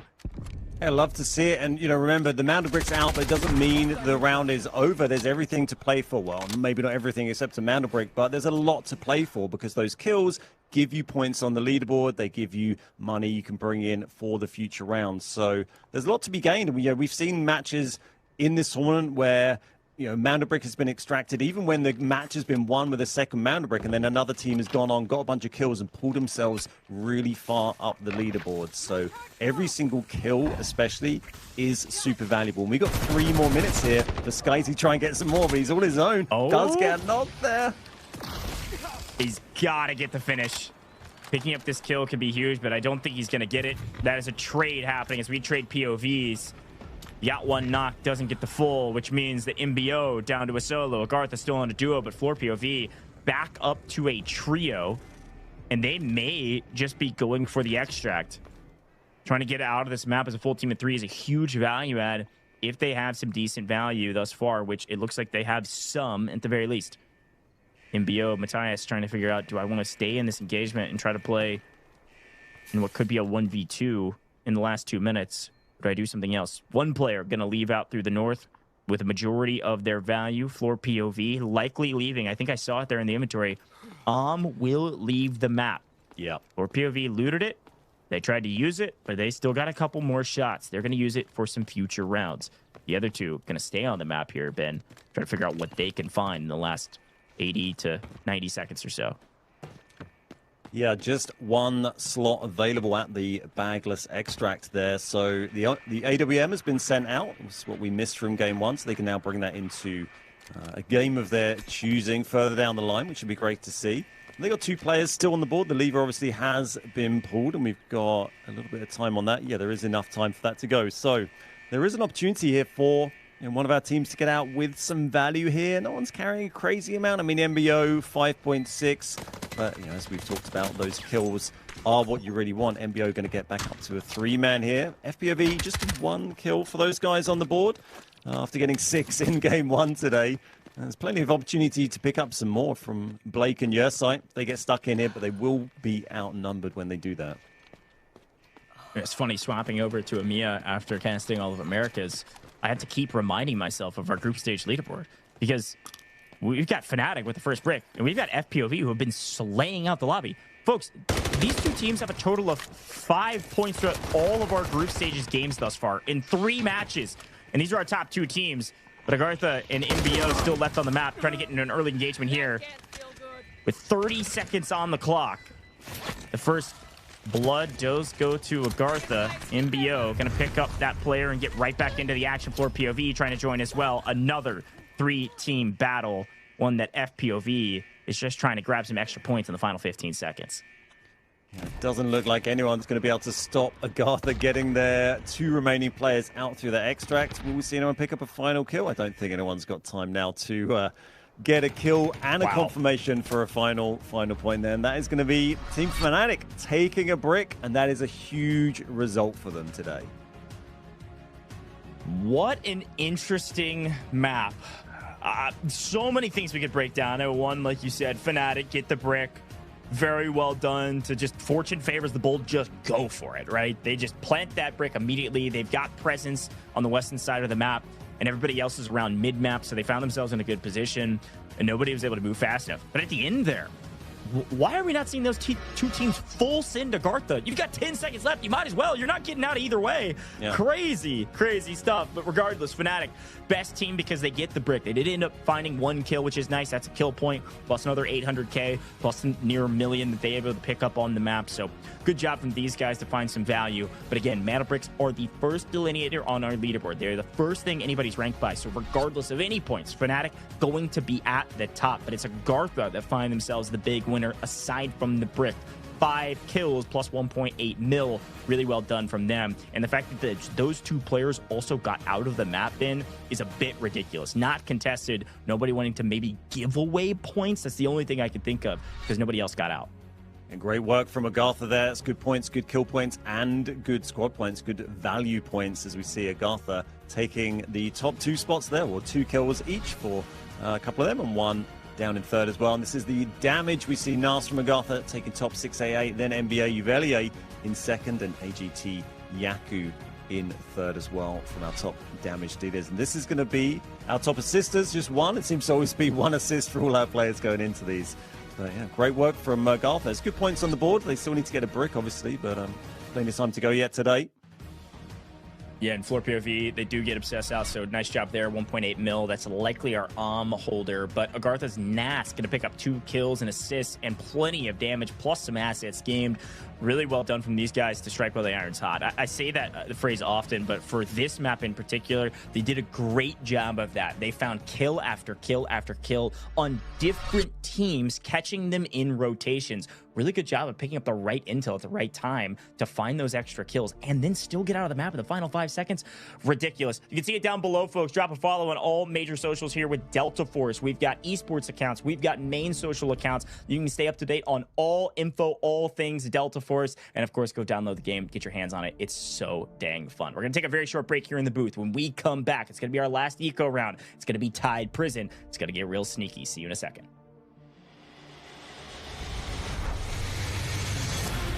Members, now the odds are in their favor, 2v1. Everything getting spammed away, and MT getting a little solo. Hang on a second, NL. Look at that. It's an absolute sweat. This. And Ellis has got him over here. Lines him up, even through the shot. You're nuts. The last remaining 3 BOV. They find 2 instant knocks, and Elm's going to be hopping off of that.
got the Mandelbrick. Find and stop them.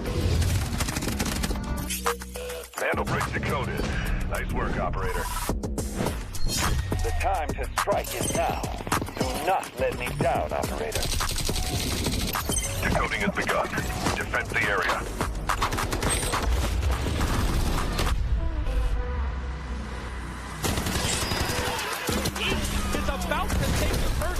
Bring up in front of it. They're going to do it. What goes around comes around. Not gonna do very much though. You get barrel stuff. Skydie is getting aggressive. See what I did there? You ain't seen nothing yet. Let's knock them off their feet. They have so much damage in there. It is.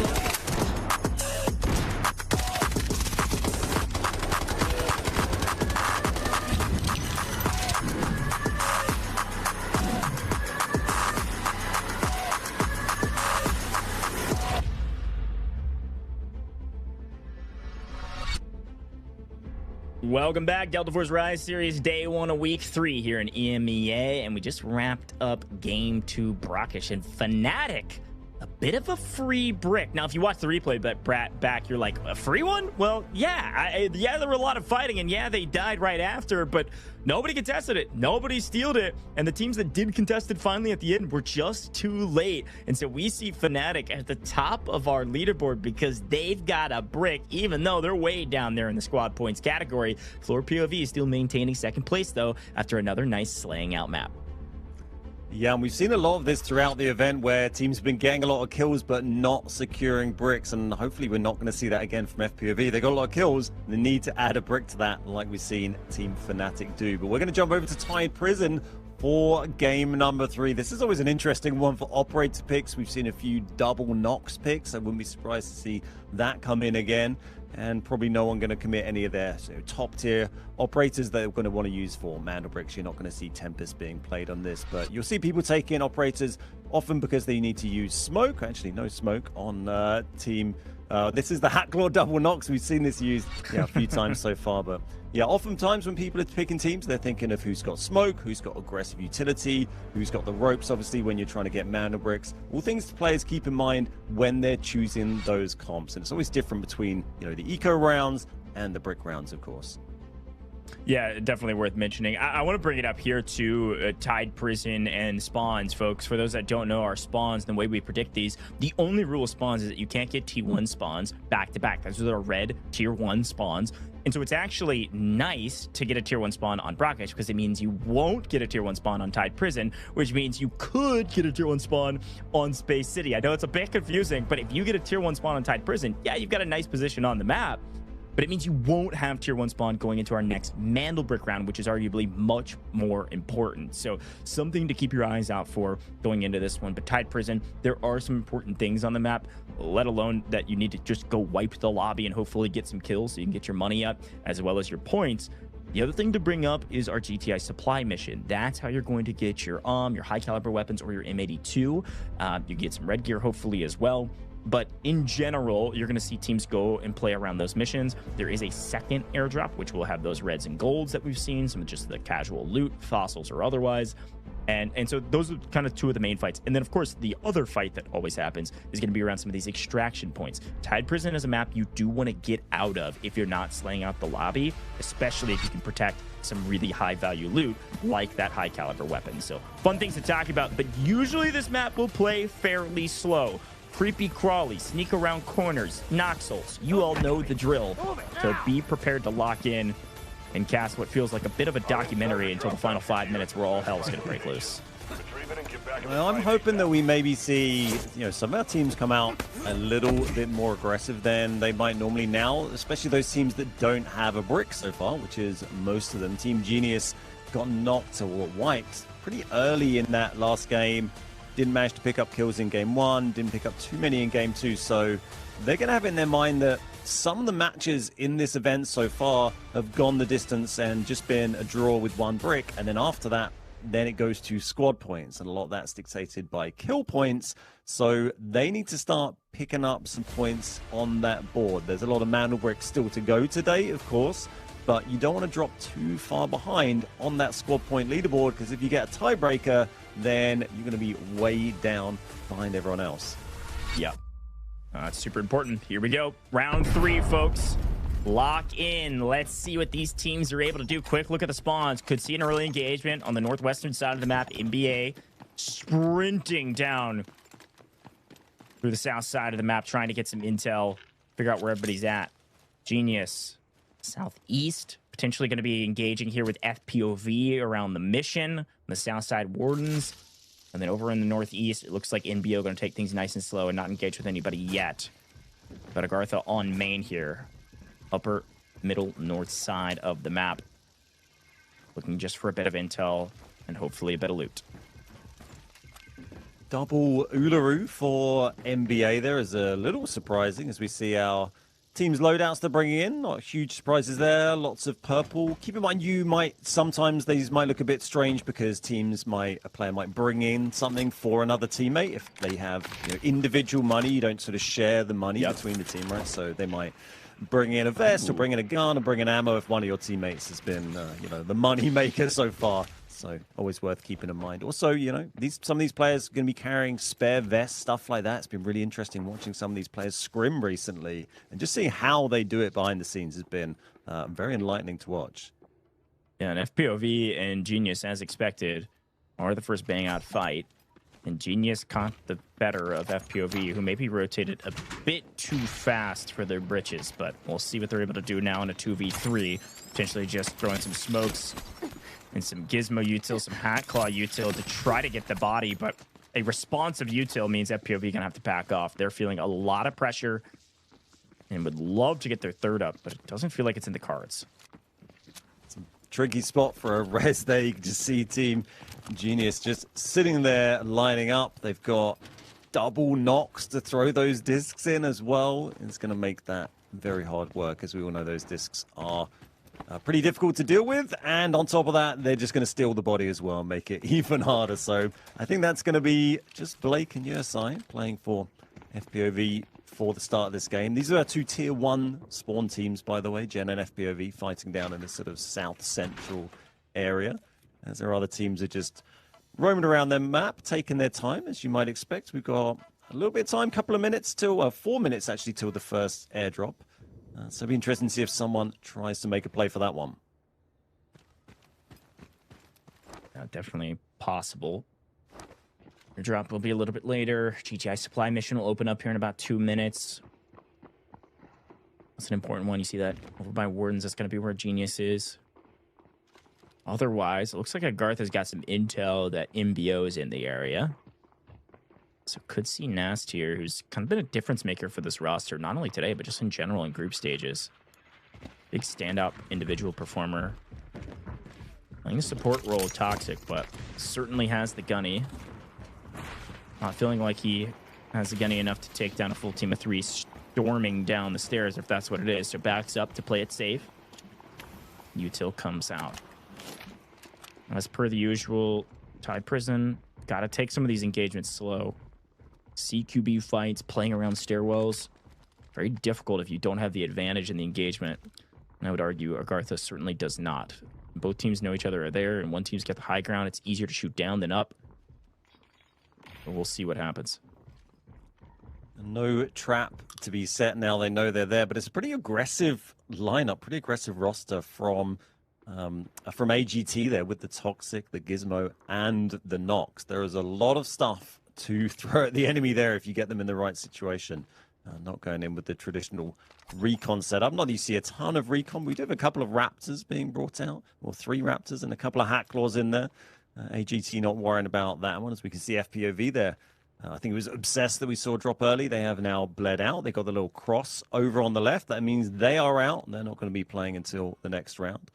Here we are with Groth, the Warden, just hanging out in his office, waiting till that mission becomes available. Got a little bit of time on that still.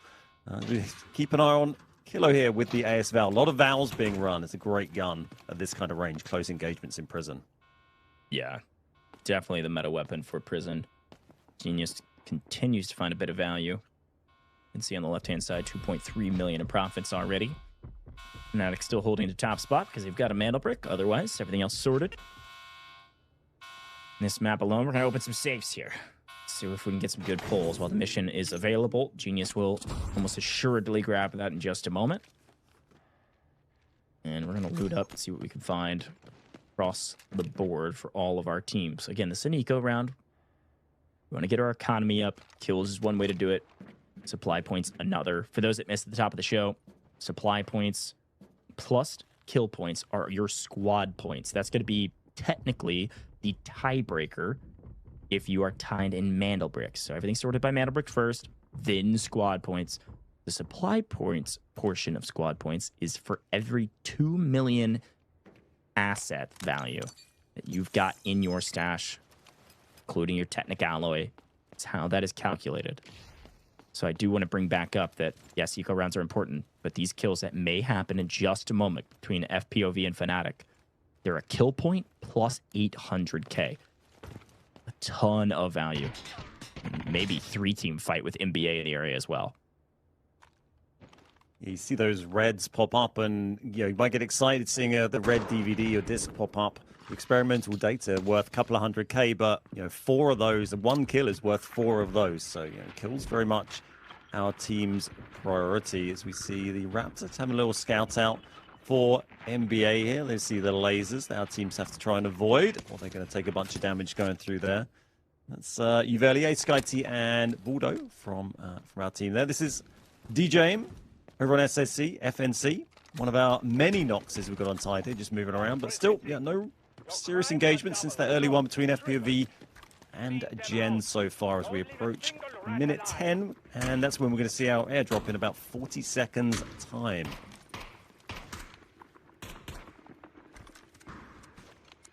Airdrop will begin to land. Be curious to see where it lands. Usually it's on the south side of the map, either southeast or southwest, but there is a drop that could land it a little bit further north. Teams continuing to rotate through the map, find loot, then find an engagement. Here is the end of the mission. It's going to be an M82, folks. Otherwise colloquially known as the Barrett. Our 50 caliber weapon is about to slap just like its ammo. Let's see what it can find on the map. Yeah, that's him with AGT grabbed that one in the end, and you think they could be looking to, well, you either want to get that out of the map and use it next game, or you want to kill a bunch of players with it. There can't be a middle ground there. You need to commit to one of those two options, so hopefully we'll see them make the right choice. By the way, if you're wondering when the safe was open, that what if one of these guys managed to pull a Pearl of the Ocean or an HOA and get a ridiculous amount of score points, those incredibly high value items aren't in these servers, so you can't sort of get insanely lucky and get 30 score points from pulling one item. But there's plenty of big reds you can pull that can get you a very nice amount of money, but none of our teams have anything crazy at the moment, right? Nearly 4 mil for Gen. Everyone else pretty low. It's not been some of the other matches we've had so far this event. There was one that I think Vivid was doing with Toby where we saw reinforced carbon fiber, I think, popped up 3 times in one match. Uh-oh, big engagement here. NBA finally finding some value on the map. Slowly creeping and crawling around this map means that they sneakily pick up Yaku there from AGARTHA, who just picked up the team M82. Again, I was a bit surprised to not see Genius pick up the mission and then pick up the M82, but it's actually AGARTHA that was able to sneak in and grab that. So nice job from them to prioritize that mission, prioritize getting some value on the map.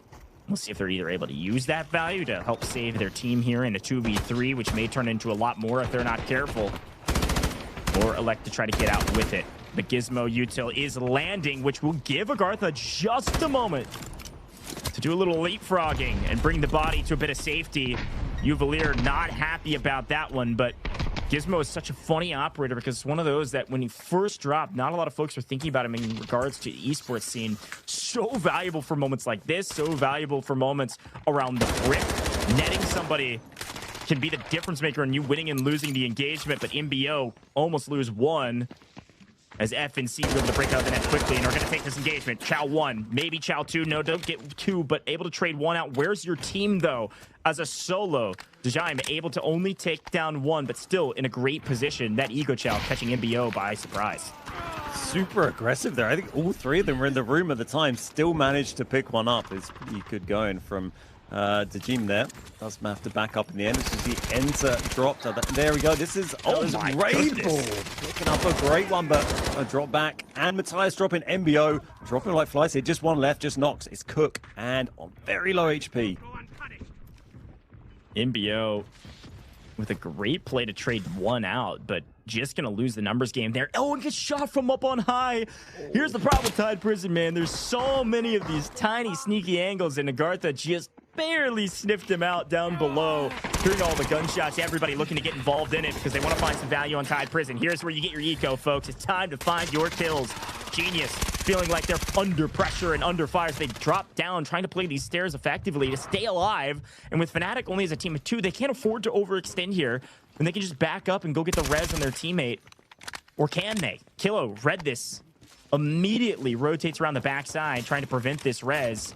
And Fnatic's still in deep trouble.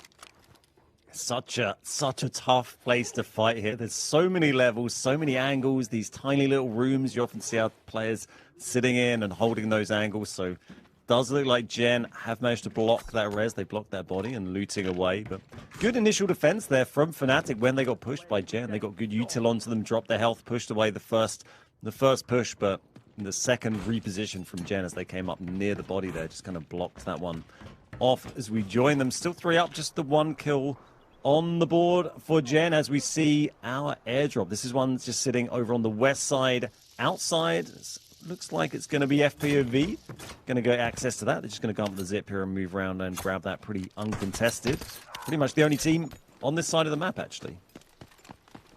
Yeah, that's exactly right. And again, this airdrop is going to yield hopefully some nice loot. Let's see. FPOV alone as a duo after they lost 1. See what they can find. Some tequila, not too much. Some champagne, a lot of alcohol this time around.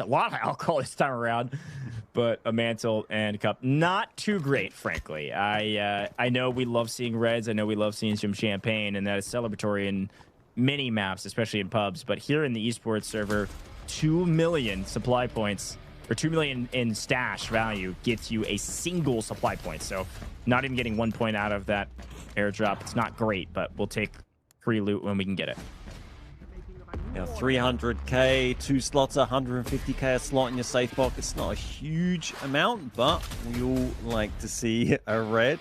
This is Gen moving 3. Gen actually up to 6 mil now, so you know if they manage to convert that all into squad points, that is 3 points, but it is kills they're going to want to get. They're very capable of doing it. We haven't seen a ton of that yet today. We've certainly seen that in previous rounds. Hannah getting 23, I think, before today. Kilo and Chins were on 20 each going into the tournament today. So yeah, there's definite potential there, but they've not really got that ball rolling yet.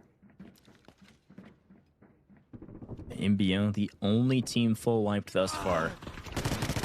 Some decent engagements across the board, actually, with Gizmo Util landing.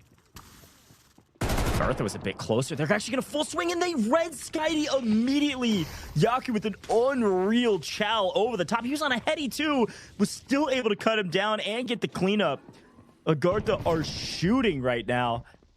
Now Mandelbrick Addiction are in a bit of trouble because they're going to get pinched from both sides. FLOORPOV going to be swinging in the backside while there's another engagement happening. Bottom right-hand corner of your screen, Genius is maybe going to be taking down Fnatic if they're not careful. A lot of fights happening in the last couple minutes because, well, this is where you get your money.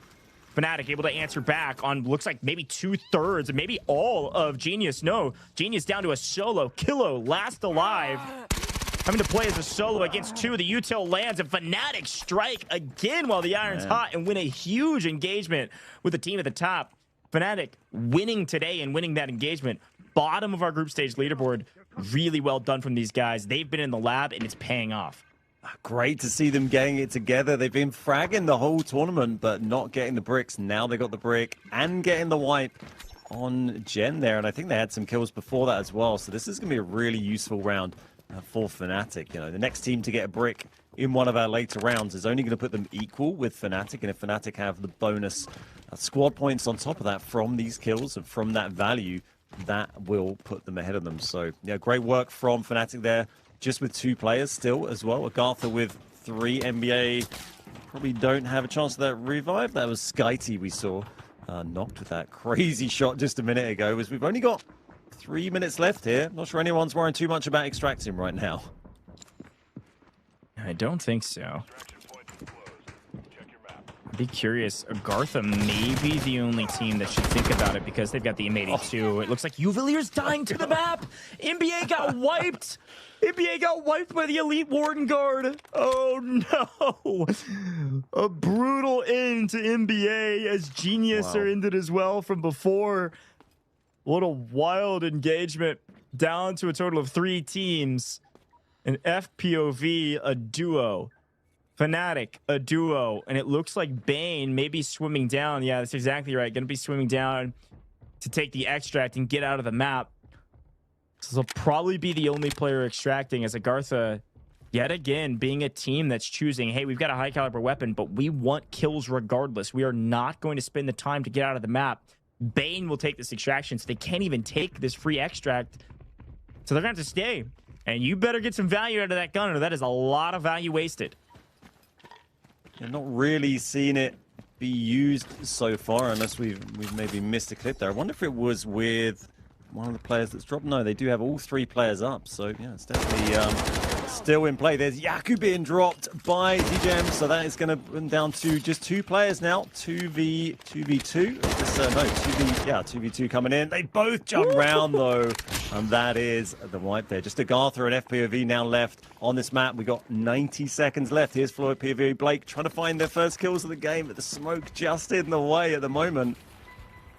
They hear the reses. They just can't see them. They don't know that they were just around the corner. Now it's a bit of intel. They're going to zip over and look for the cleanup, but in going for the cleanup, they're dying. What a mistake. What do you think was going to happen? Going to get the full, you get killed in transition, and now Blake going to have to play as a solo, getting pinched from both sides, but he's able to get one, and no, doesn't get the cleanup either. What a tanky body on the ground. That was ridiculous. AGARTHA, yet again, with the M82 finding the value on the map. Let's listen in to the celebration or just the cleanup. Ouais. Vas-y, je mets le même pour être un peu.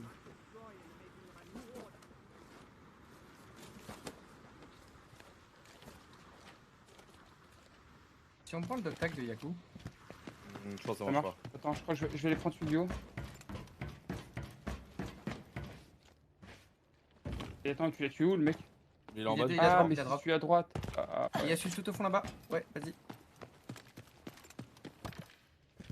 Well, great play from AGARTHA in there. Twice FPOV went for the flushes there to try and get the kills confirmed. Just desperate to grab those points. The first one, bit of a mistake there, ended up taking the knock. And then the last one, so close to getting it, but a great little save from AGT.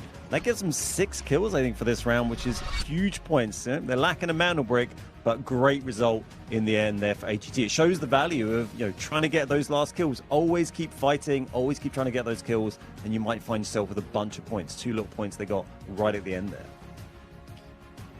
Yeah, I'm gonna be honest. AGARTHA got away with murder there. That was a tough engagement for them to find real value in, at least I thought. And then a couple mistakes from their opponents, they're able to capitalize on it, and it all paid off. Again, was criticizing them for not getting out the M82 and using it on a Mandelbrick round, but these kill points, these squad points in total, they are valuable. And as much as that weapon is nice to have, getting some value with it on the map is still a decent value add on our leaderboard. But Fnatic gonna be the best team again because they pick up another 6 kill points on an eco round. They did this in the first round and they're doing it in the 3rd round. Fnatic picking up 6 total kill points when they're already the team at the top. My goodness, what a win for these guys when they desperately needed it. They're gonna be in a great position on our leaderboard, yes, with the brick, but also with squad points now. Very strong there. 2 teams getting 6 kills. AGARTHA and Fnatic basically controlling that whole lobby in terms of kills. That's big points for both of them, but especially important for Fnatic as we see Tajim here with 4 kills taking top of the leaderboard, but an impressive 2 from Tuber on AGT and Yaku for AGT there. Not surprising to see DJ up here. Nearly double the damage of 2nd place for DJ from FNC, and then Tuber and Bane, FNC and AGT making up 2nd and 3rd there. Yeah, and then we can take a look at the assists coming in for, yes, Fnatic's Bane, but also Nas and Jame, by the way, is how that's pronounced. I've been seeing it in the chat. They've been helping me out. Jame. Y'all can tell me if I got it right this time, all right? Listen, some of these are difficult, so I appreciate chat helping us out. But Bane also finding some nice assets from Fnatic. That's 2 million in total. Boldo still able to put up 1.1 for NBA in the safe box. So overall, great job from some of these gentlemen for just getting some assets on the map. But it's going to be Bane with 2 kills, 3 assists, plenty of damage, and 2 million assets. Makes a ton of sense to me. Yeah, 100%, and just an all-round great performance from FNC there. It's been great to see they've been doing well today, and that's going to set them up nicely as we go into Game 4. We're going to be jumping over to Space City as we begin our Mandelbrick Chaos. A few games coming up. They're all going to have Mandelbricks, and they probably all going to be on Space. Depends if we go to Game 7. You can end up on a different map for that final match. That's exactly right, folks. You can see it down below. Drop a follow on all major socials here with Delta Force. We've got Delta Force Esports accounts and, of course, the traditional accounts, which will get you all the things that you need to know about, yes, seasonal updates, but also the Delta Force Rise series. Also, if you're on our official Twitch channel, you can scroll down a little bit. Twitch panels down there. America's EMEA. Click one of those. You'll see schedule and everything you need to know with our official Delta Force Rise series website. We're going to head to a very short break, and like Ben said, it's going to be Space City till we're done or we get to map 7. Right around the corner, folks. Going to take a short break here in the booth.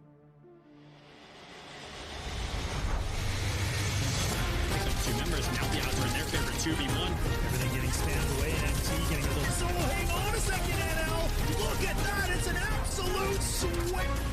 This. And he's got him here. Lines him up, even to the shot. You're a nut. The last remaining 3 BOV. They find 2 instant knocks. Elm's going to be hopping off that.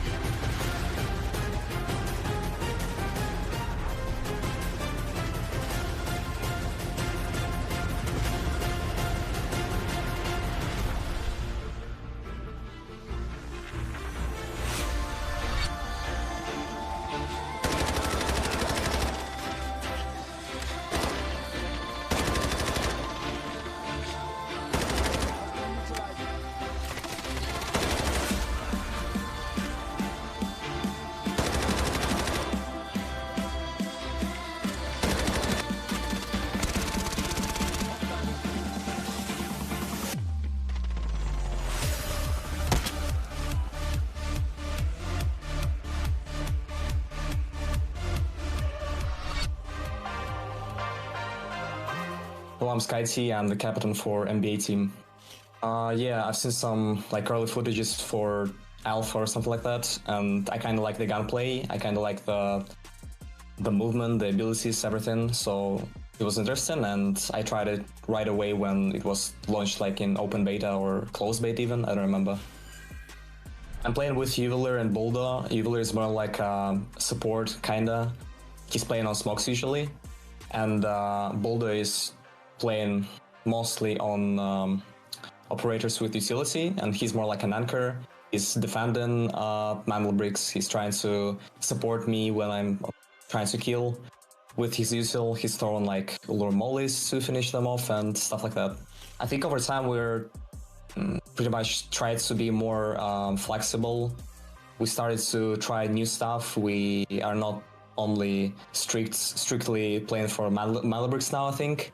We're trying to also learn how to play for points, try to be more flexible. But we still think that it's possible to force Mandelbricks, and I think it's the most important task. But if you try to combine both play styles and just like depends on situation in the game, play differently, I think it's perfect for us. And that's what we're trying to do and what we try to do over all this time. I think we're always trying to be on the same page, and we're trying to support each other. Like when we try to execute something in-game or outside of the game, we're always trying to do everything together, think about everything together, create some stuff together, and I think it's very important for this game because I think it's like very team-based. Yeah, we have some small tricks, some like different strats. Like I said before, we're kind of innovative with new stuff, so yeah, I'm excited to wait and see how it's gonna work against like good teams.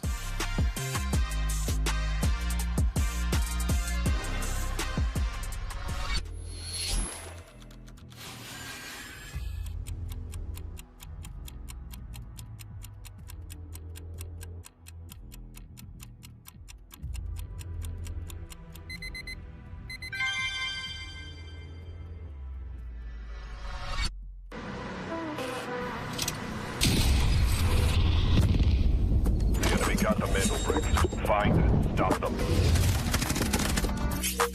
Mandelbricks decoded. Nice work, operator. The time to strike is now. Do not let me down, operator. Decoding has begun. Defend the area.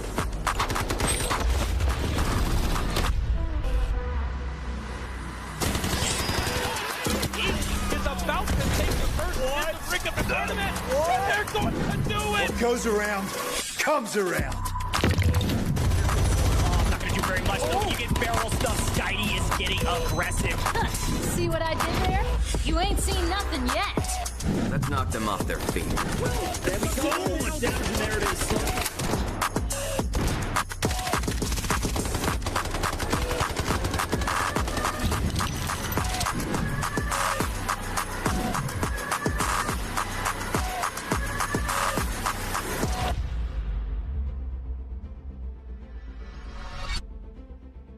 Welcome back, Delta Force Rise Series Day 1 of Week 3 here with EMEA. Group C and D have frankly kicked off with a pretty big bang in the first 3 rounds as we move to Space City. It's going to be Fnatic, who's at the bottom of our group stage leaderboard, has made their way to the top today. Fnatic set up well to do well in today's competition bin. They've got a Mandelbrick. They picked up a big last map. They find themselves with nearly the most squad points, only behind AGARTHA, but still top of the leaderboard because of the brick.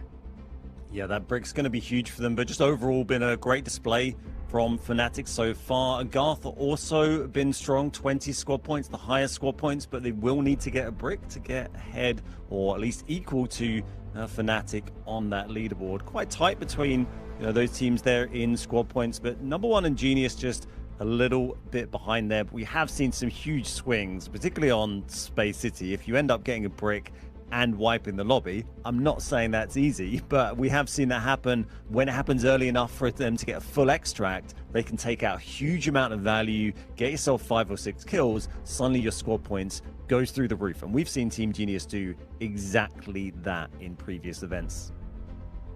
Yeah, I totally agree. Genius being at the bottom of the leaderboard is a bit scary, but they are top of our group stage leaderboard. So they just have a decent day today.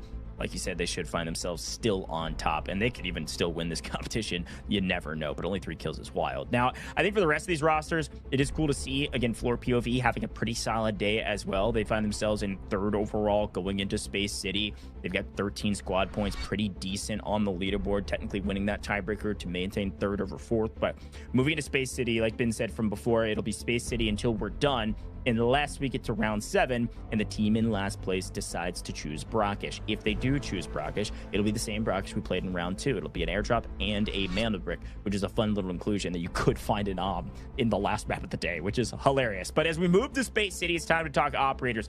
This is where the rubber meets the road. The main column I want to point you to is Tempest, who has multiple Tempests left and who only has 1. We could end right here if Fnatic get this brick. But remember, NBA and Genius, it looks like they've already used a Tempest. So with that in mind, they may not use a Tempest here in map 4. They may save it for a map 5 or a map 6, kind of gambling a little bit on seeing whether or not they think this is going to play a little bit longer. Because if they invest it here and don't get the brick, they're a little bit out of luck in these later rounds where things get more and more intense. But when we talk about the most popular operators, it's always Luna, Stinger, and Tempest because they just synergize so dang well, Ben. Absolutely. And interesting that Fnatic, our team with the Mandelbrick on the board, they haven't used the Tempest yet. So they've got all the cards in the hand right now. As we see those spawns we talked about earlier on, the pro spawns, T1 and T1, the 2 red ones there. You can see the possible teams that could get those. We have Westgate and we have Employee Passage. And I would like to argue that Westgate is maybe not the tier 1, maybe not all tier 1s are created as equal as each other, because I was crunching some numbers over the previous EMEA rounds we've seen so far, and Westgate hasn't won a round yet. Yeah, I'm going to be honest. Westgate is brutal. You know you can get shot in the back from a dormitory spawn. You know you got to just hope you don't get hit by a dart across the board. But folks, we got another giveaway for you as we move into round 4. It's on your screen right now. Redeemable code for 1,000 Delta tickets. Type it in. 15 redemptions. That's all we've got. Redeem it as quickly as possible before they're all gone. They might already be gone if you're not typing fast enough. Type in this code in the in-game or on the official website to enter in and hopefully get your 1,000 Delta tickets. Thanks for joining us today. This is our way of rewarding you just for tuning in and being active in the chat and being active in typing in your codes. So congratulations to our 15, whoever you are, if it's already gone, and maybe you could be 15th if you type it in right this second.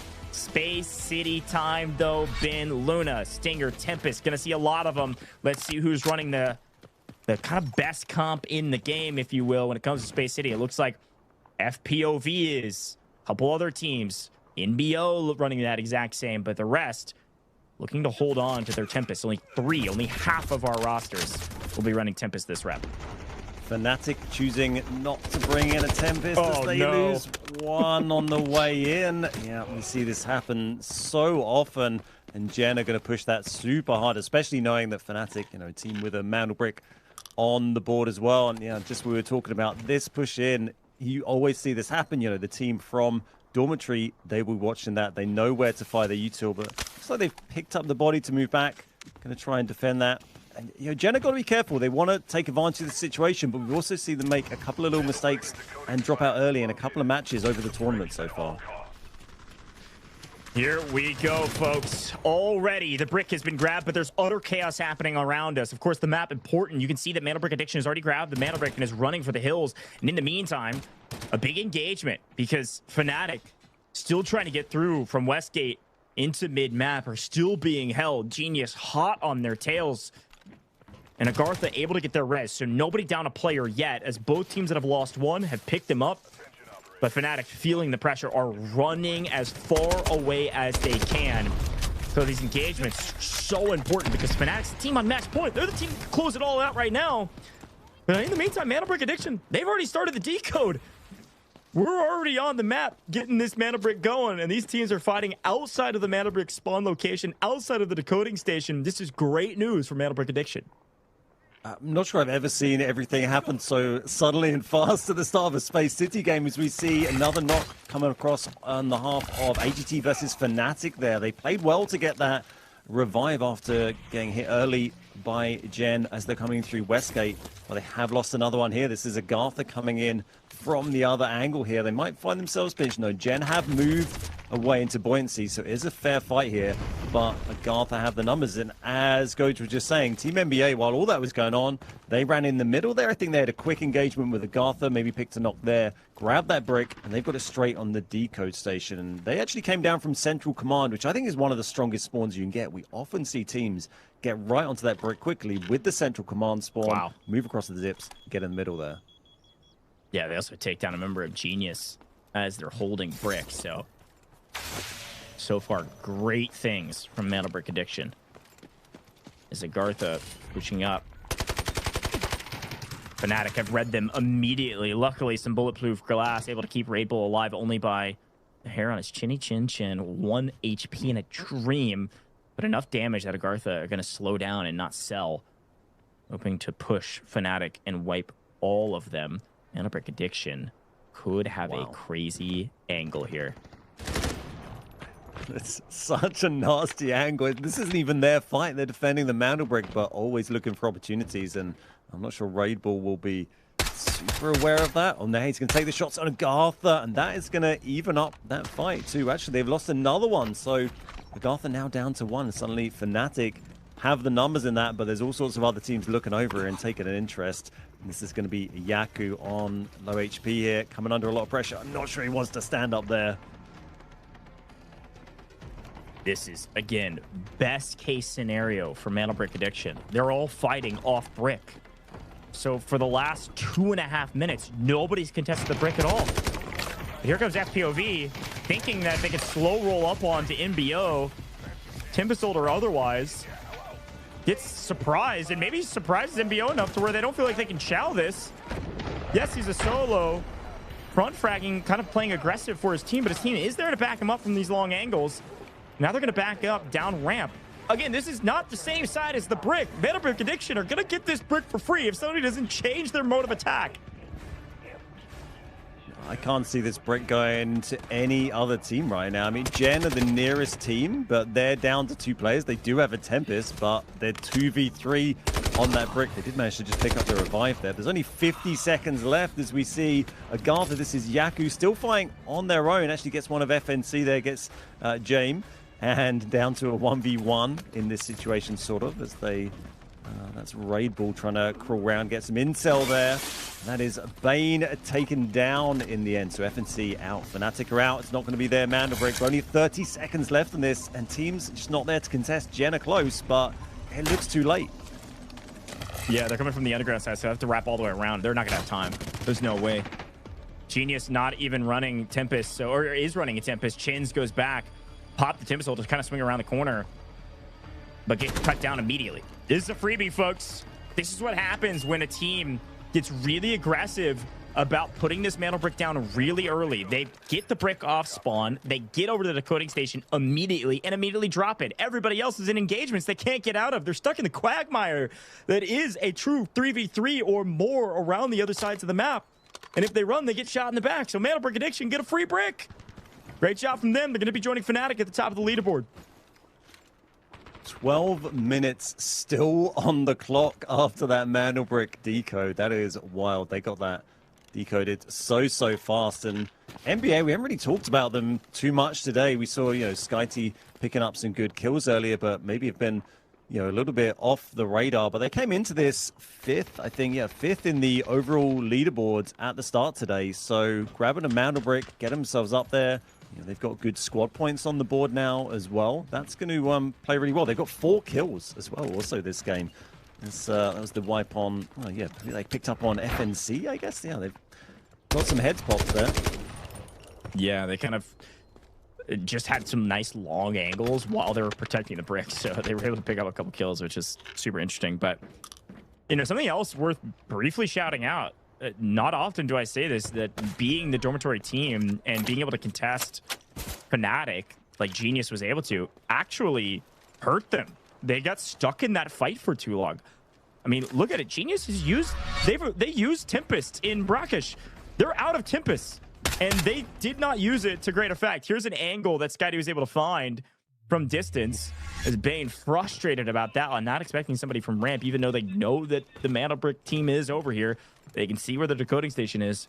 Just a nice angle from Skydie.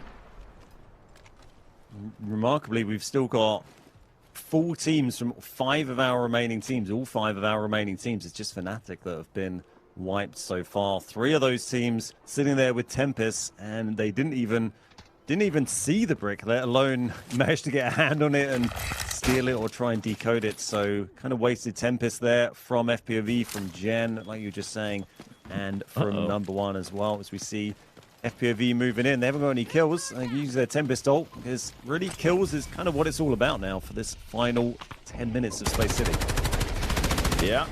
A flare in the air because they've knocked one member of NBA and answer back on the ulting member of FPOV. Their Tempest will self-revive, and in the meantime, Boldo is trying to hold this cross, but they got that knock from distance onto Skydie. A little bit of a taste of his own medicine, so they feel like they can make a play here. Boldo going to try to back up and allow this team to get the res. And it looks like they're able to do just that. A thwarted push. A great job by Mandelbrick Addiction yet again to hold presence on the map and get their teammate back up so they're a full team of 3. Gen, during that, also losing a player. I think it was Hannah, and that is full wipe on them as well. So just 2 remaining for Genius. This is NBA now holding the step. This is the sort of metal ladder that goes up from where they did get that Mandelbrick decoded a little while ago. And, not often you see the Mandelbrick not only decoded, but the team decoding it. They came under so little pressure in there, and they've got all 3 still remaining. And probably haven't gone through too many of their repairs or vests and stuff like that either. So they're going to be ready to fight, try and add some points on, creep themselves up that leaderboard. That leaderboard for them now is only really between them and Fnatic, because Mandelbrick is the main deciding factor. So they just got to make sure they add on as much as they can to help them in that battle with Fnatic. This is one way to do it. Taking down AGARTHA would be a huge win. They've been slaying out the lobby right now. You can see total score on the left right now. AGARTHA technically the highest in terms of squad points, because of the amount of kills they're able to find compared to the rest of these rosters. They still don't have a Mandelbrick, so they can't compete with Mandelbrick Addiction and Fnatic yet. But cutting them down here, Mandelbrick Addiction, like you said, could put up a ton of points. Looting bodies, etc. Quick look back at the replays of some of these engagements. This is the knock we were talking about. It does look like FPOV. If we missed it before, we certainly see it there. Did bring in the and find an angle to get a knock with it. That knock was confirmed, so that's at least a valuable shot. And every round is like 100k, but every kill 800k. We did see Skydie go down to yellow timer, so confirmed kill there, well worth that very expensive bullet. all of our teams here clustering in one little area apart from number one, MBO. They're going to go and wrap around the north here, going backwards through employee passage here. I'm presumably going to wrap round and try and find engagement here. There's not really going to be much value in them trying to loot. There is, of course, a slot over at Bagless Extract if anyone wanted to take that, but really, unless you're trying to take out the AWM, or if you had the Barrett, for example, you might want to get that out. But looks like they're all keen on fighting at the moment. This is Skyty, and there's a Morse involved, trying to find the right opportunity. Would have been nice for that arrow to land, but unfortunately, AGARTHA, yes, he got a deep bit of damage on him, but AGARTHA is going to push up. Nice util over top means AGARTHA having to put one back to heal up, and through the smoke, Skyty finds him. A great arrow, I believe, gave him that intel. It's hard to tell sometimes because of our X-ray, but when they can see kind of what we can see with the X-ray of the Luna arrow, things look crazy. But Genius finally getting into the mix. They've been very slow to act today, but finding the backside of AGARTHA means Nast is going to be last alive for this trio who's been doing so well to slay out. Now hiding in the corner while these other two teams bang it out and see who gets the better of their opponents. NBA down the low side while Genius trying to come in from the outside. And it looks like a trading of blows that Skyty will actually win that engagement. So Genius down to a near solo now after all the fighting's ensuing. And FPOV is also joining the fight from the outside. Things are getting chaotic in the last 6 minutes. Skyty on 3 kills yet again. Skyty's having one decent day at the office so far. Rocket extraction initiated. I'm not sure I've seen that happen in the tournament so far. Number one are going to take launch. They've certainly triggered it and moving down that way. That is something we don't often see. Gen here, they got the revive on Chins. Was knocked by Skyty or by one of NBA just a minute ago. I think it was Skyty, and now they're back up to 2. Yeah, here's a quick look back on that replay. I was going to say, I think it's the Tempest. So Chins actually came in on Tempest ult to try to get in that engagement and then self-revive on the backside. So Genius back to a duo. AGARTHA trying to do whatever they can on the map, but unfortunately full wiped as a solo against 2 full teams of 3. One on your base and one on the backside of the fight. There's no way you're getting out of that one alive. So it's going to be NBA versus FLOORPOV. And Genius lurking in the shadows. Still technically number 1 in the area as well. It's utter chaos on the map. But these are very important kills, especially for a team like Mandelbrick Addiction, who's trying to win out a tiebreaker at the top of the leaderboard with Fnatic. Fnatic's nowhere to be seen. Here comes the push. Mandelbrick Addiction, barrel stuffing, Skyty yet again. Just like all of our replays and break content, Skyty goes huge, just barrel stuffing his opponents. I love it, but Genius still trying to strike while the iron's hot from the backside. Sneaks in and grabs Blake. They're trying, but they still haven't actually got a single confirmed kill yet. They need to get this one. That will at least get them 1 kill on the board. They've not been getting done what they would like to get done, but that is at least a point there finally for Chins. Obsess, the only one left for FPOV. They've got a couple of kills so far. And our team's starting to look a little thin on the ground there. MBO, by the way, they didn't take launch. They triggered it, but you'll probably be unsurprised here. They decided not to just go and chill and check out early and take the rocket, but they've moved back over to get involved. 2 full teams still left. Our Mandelbrick team, NBA, and our launch triggering team, MBO, with their Tempest, Stinger, and Luna. As we look at Obsess here, moving around the outside. Kills are much more important than loot right now. Just amount of value that you can find on the map. Here's a look at the map feed to see where everybody's at. Obsess may try to leave map. Could go to test workshop to get out potentially. Well, Mandelbrick Addiction and MBO about to get into an engagement. Here's a look. MBO down below. Maybe triggering rocket to try to bait somebody out, but no bait there. NBA is just slaughtering their opponents. All go down. MBO. Oh, wow. Obliterated in an engagement. They don't even get a single trade. Mandelbrick Addiction are firing on all cylinders right now. That's 10 kills. 10 kills now for NBA this game. 5 for Skyty.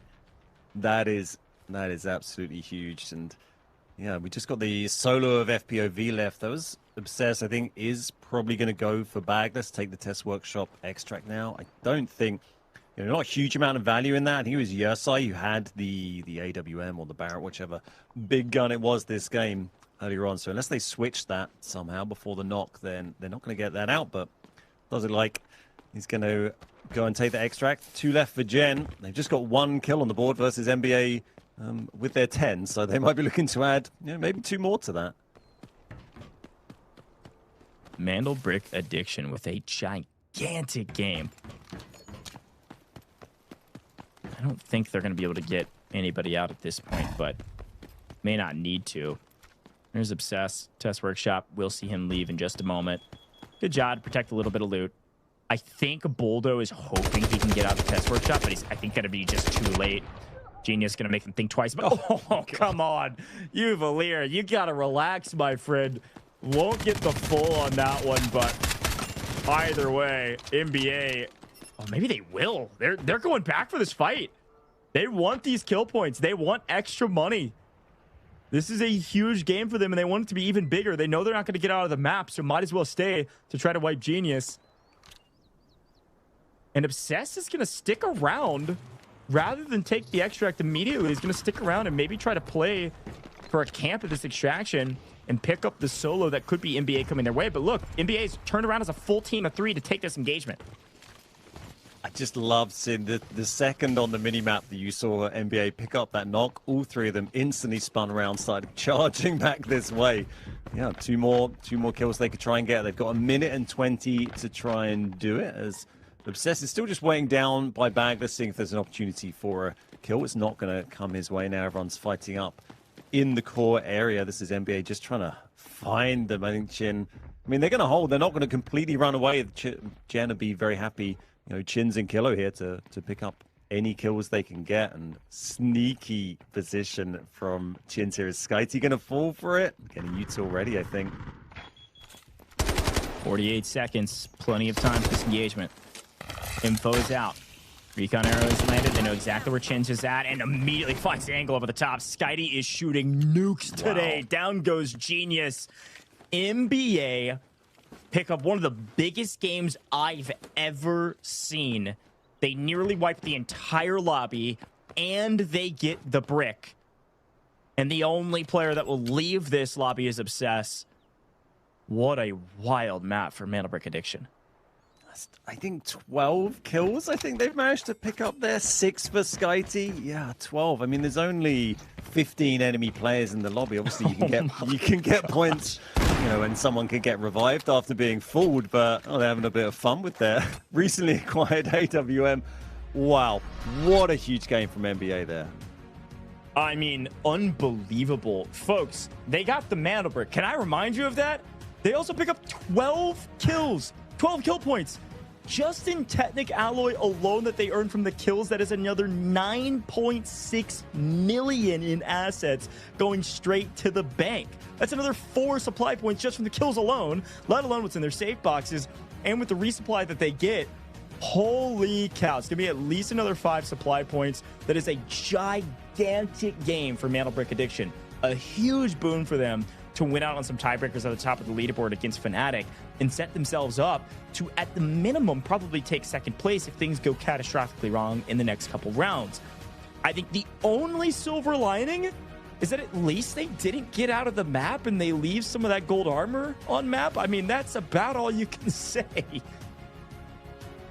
Just think of the, you know, they get so much money from those kills as well. Those kill points are banked on the leaderboard. You know, your squad points can go up or down, depends how much money you want to spend, what you want to reinvest.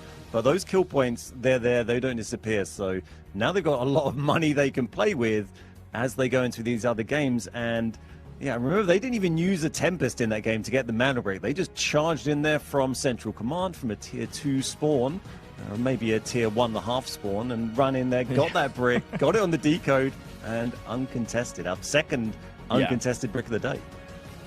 I think it's a really good call out from you, because the exact opposite is true of Genius. Genius came in with their second Tempest. It was NBA and Genius that used their Tempest on Brakkesh round 2. And Genius elected to use their Tempest on round 4 as well. They weren't waiting for anybody. They kind of get stuck in this weird engagement with Fnatic around Westgate, which allows Mandelbrick Addiction to get the brick for free. Mandelbrick Addiction didn't use their Tempest, so they still have a Tempest in the next round that they can utilize, whereas Genius does not. There it is, officially over 3 1,000 damage, a Mandelbrick, 12 kill points, and 1.5 in assets gained, not including the assets they get, which is 9.6 million from the kills alone. This is an unbelievable map. These guys are special, and as I said before, this is one of the highest Kim teams on the map. But when you get a brick for free, your confidence goes sky high. The rest of the map nearly doesn't matter, so if you can make anything out of it, that's a great thing. And they made everything out of it. 12 kills is a ridiculous feat. The closest to them was AGARTHA with only 1 team wipe to their name, 3 total kills. AGARTHA still having sizable squad points at the end of this one, but NBA will be at the top of every leaderboard that you can think of after a round like that. Absolutely no surprises there. Seeing that 6-3-3, another top kill for Skyty. 6 is absolutely huge for anyone to get in this kind of event. 1.5k damage individually from Skyty there. I mean, it's probably more than most of the other teams did combined, I should think, by a long shot. This is the assists as well. NBA picking up all of those, continuing their clean sweep. I mean, maybe someone has a chance of beating them in assets. Probably not, unless Obsessed managed to sneak out something nice through Bagless. I'll make it, and there we go. Hannah managed to just creep in the bottom there with 500k safe box. But, wow, dominant display from NBA. And unsurprisingly, a second MVP of the day, I think, for Skyty, grabbing 6. Huge game. Yeah, a gigantic game. And for those that know ball, you know that these guys have been playing together for a long time. I casted over them in person in Hangzhou over a year ago. Same team that made the international land. Wild stuff there. NBA finally showing what they're able to do here on main stage. They were a mid-pack team, and today they are the top dogs. Woo, all right. Well, we got to get some water as we go into the next Space City maps. Map 5 could be the last map of the day if Fnatic and NBA have anything to say about it, folks. You're not going to want to miss likely another banger map here in EMEA. We're going to take a short break here in the booth. It could be the last one. Don't miss it.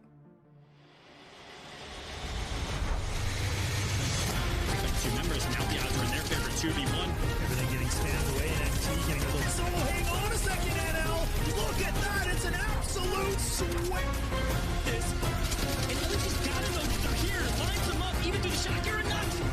The last remaining 3 BOD, they find 2 instant knocks. And Elm's going to be hopping off that.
Got the Mandelbrick.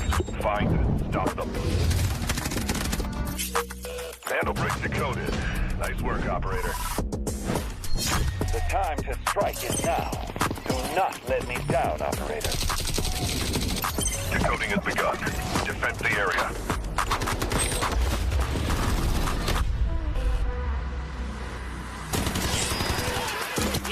Is about to take the first Mandelbrick of the tournament, and they're going to do it! What goes around, comes around. Oh, not going to do very much, though. When you get barrel stuff, Skyty is getting aggressive. See what I did there? You ain't seen nothing yet. Let's knock them off their feet. There we go. So much damage, and there it is.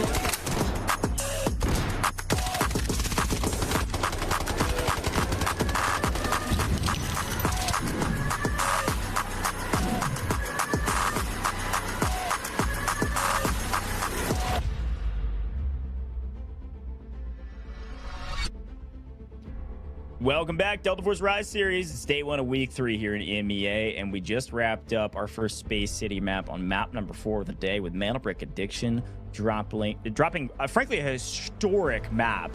12 kills, a Mandelbrick. Unbelievable statistics from them. The amount of points they just earned is maybe the most I've seen in either region. I think the only other team that's gotten close to this is Space Station Gaming from Americas, who did nearly the same thing. NBA leapfrog this leaderboard, go all the way to the top. 29 total squad points plus that brick means they are well into first place. 29 is a huge amount at this stage in the match, and even if this ends up in a tiebreaker between single Mandelbrick teams, that's going to keep them well ahead. There's a whole lot of catching up to do, particularly from those teams in the bottom half. FLOORPOV, Genius, and number 1 lagging behind pretty significantly on squad points now. They need to get themselves a Mandelbrick. Fnatic, still locked in on a second place, but they need to double their score to get ahead of NBA now, or get that second brick, which there'll be an opportunity for that in this Space City game that's coming up.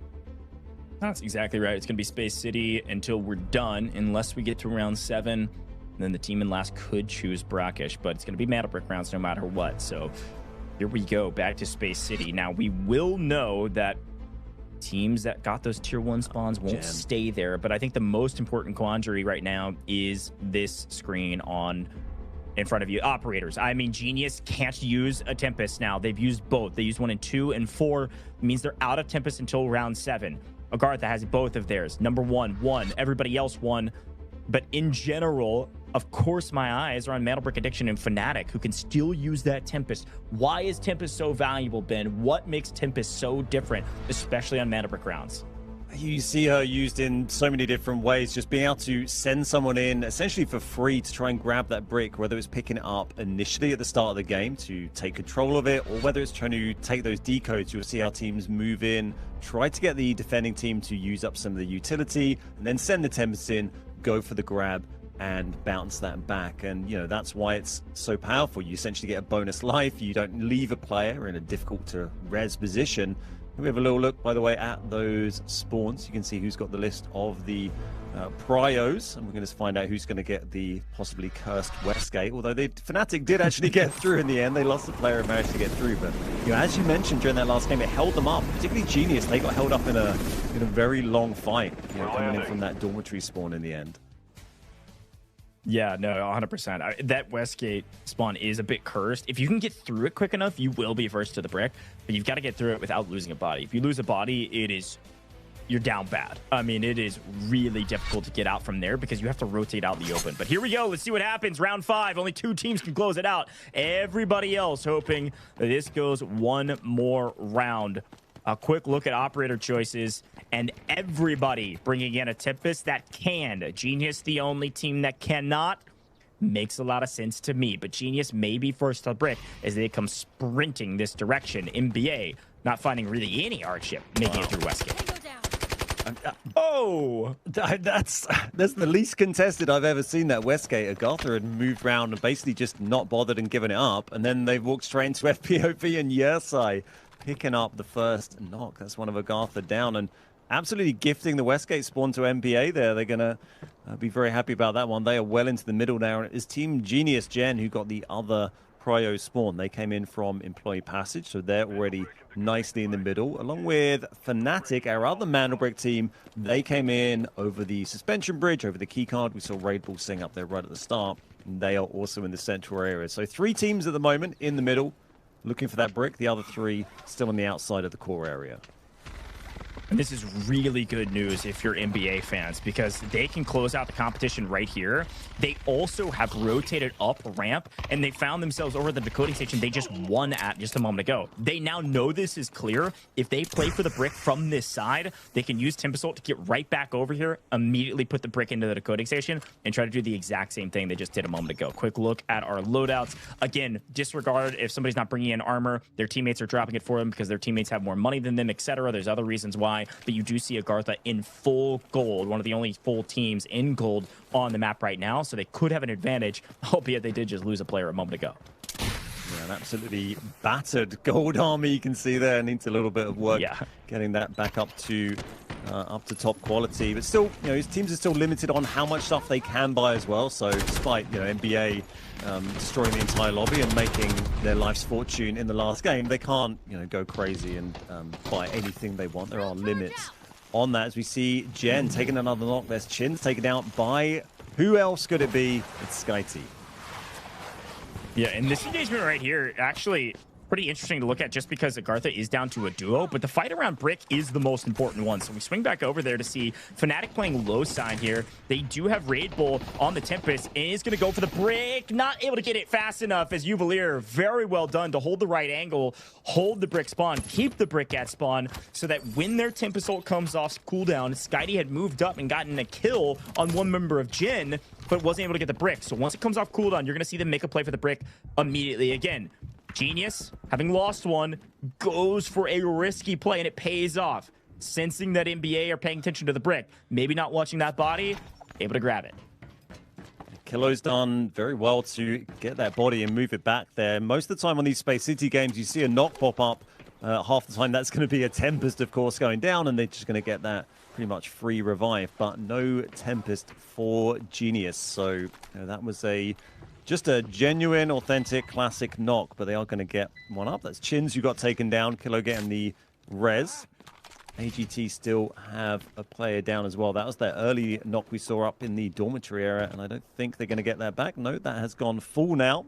So 2 players remaining for the rest of this round for AGT as our Brick sits there. Players waiting for their Tempest ults to recharge. You can see that slowly going at the bottom of the screen there, and then we'll see another flurry of activity and a flurry of shots and util thrown down towards that Brick, I'm sure. Yeah, only a few more seconds until SkyT's ult's available, like you mentioned. NBA in a pretty strong position right now. Again, Genius does not have a Tempest, so they can't contest the Brick spawn as well as NBA. They're just going to try to hold it and keep burning that utility. In the meantime, AGARTHA, quick glance at them. What have they been doing in full golds? Well, they lost their third, and that third bled out because FPOV held it. So there's nothing for them to do besides play as a duo now. And I don't even know what they can do besides wait on somebody to get the Brick and then assess the situation and try to play for wherever the decoding station may be. Now, FPOV could play a bit of spoiler here to NBA if they elect to come wrap all the way around to ramp, because this is where SkyT's going to go with the Brick. Can he get it for free? Enough smoke in the area? Yes, just enough. Gets the Brick. Back to the decoding station they go, and SkyT should be planting it here in just a little bit. Yes, this is back up the same decode station we saw utilized in the previous game. We have NBA were holding this one. FNC was sort of holding the one to the southeast in the black chamber, the space chamber it's sometimes called. But it's gone this way. It's gone back to NBA. They're our team with already 1 Brick on the board, and they've got another Brick decoding. Both of our Mandals so far today have gone uncontested. So if it goes uncontested again, NBA winning. And let's hope our teams maybe figure that out. They don't know which team is decoding without getting that intel themselves, right? Yeah, it's true. The old version, there used to be a notification that went out to that, hey, a match point team is decoding the Brick right now. Everybody needs to swarm it, but no longer. Now you got to use your brains. Now, Genius may know. They've had enough engagements across the bow that there's a chance they have an understanding of who this team is on the other side. But other than that, nobody's 100% sure. Only can be guessing. But why leave anything up to chance? Got to go for the Brick. Fights outside of the decoding station, just like last time. Great news for NBA if some of these kick off away from decode. It's going to be hard for anybody to rotate up towards the decoding station if they're getting shot in the back. Exactly the problem we saw in the previous match, really. FNC making a big rotation here through Hudson, through the dock area. And then that's going to give them an angle on, FPOV are trying to flank round and they're going to want to come up the ramp. Fnatic are going to be shooting them in the back as they go up the ramp. We've got MBO still kind of far off to the east with Genius in the middle. Those guys have all been looking at each other. And then AGARTHA are sort of doing their own thing, not even in the core area. So everyone's certainly situated in a way that would be pretty, NBA would be pretty happy with if they knew where all the teams were on the map right now. This is surprising. Genius have been playing very slow on test range Black Chamber side before rotating over towards the Buoyancy Lab side and where NBA is holding inside of Centrifuge and then in that alley. There's a look at Skitey, who's been the playmaker for this roster. Finally, Genius starting to make a move. They've got a read on where NBA is, but do they know where Boldo is up on the stairs? Do they have the intel? They're about to be fried by Boldo. They make the wrong move. Here comes the footsteps. Uvalier certainly knows they're right here. Boldo, unexpected, finds the right angle. A perfect play from NBA yet again. And Genius, without a Tempest, are in deep trouble. They throw all the util that they can just to stay alive. And NBA, they don't want to overextend, but they certainly would like these kills. So Skitey's going to use his ult to get some intel and hopefully grab another. But no, it's going to back up to make sure he stays alive, as he feels like there's likely going to be some more pressure here shortly as more shots are being fired around the decoding station. This is a signal flare for a team like NBO to make a move, who finally are starting to make that move up ramp. But it could be Fnatic holding NBO from being able to play for ramp because of the weird angles that they're playing from. They're way over here at Harbor, and they're going to prevent anybody from even playing for the Brick, including themselves. They're about to give away a win to Mandelbrick Addiction. Yeah, the Fnatic could be losing the game for themselves or creating a second place for themselves if they do this. Only 40 seconds left. That engagement before was when teams needed to push. You need to let teams use a bit of their util. If you wait 30 seconds, they got half that util back, and then it's too late. And Obsessed dropped, still 3 up for NBA, and still a lot of util to use. Teams are getting in close, but again, they've left it so 25 late. seconds. 25 seconds on the clock, folks. Here's the push. Floor POV, they've lost their Tempest. Obsessed was their Tempest making that push. Got sucked back after the ult popped, getting knocked in transition.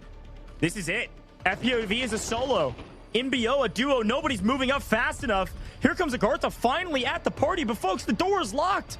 It's closed. FPOV is wiped by AGARTHA, but you're too late.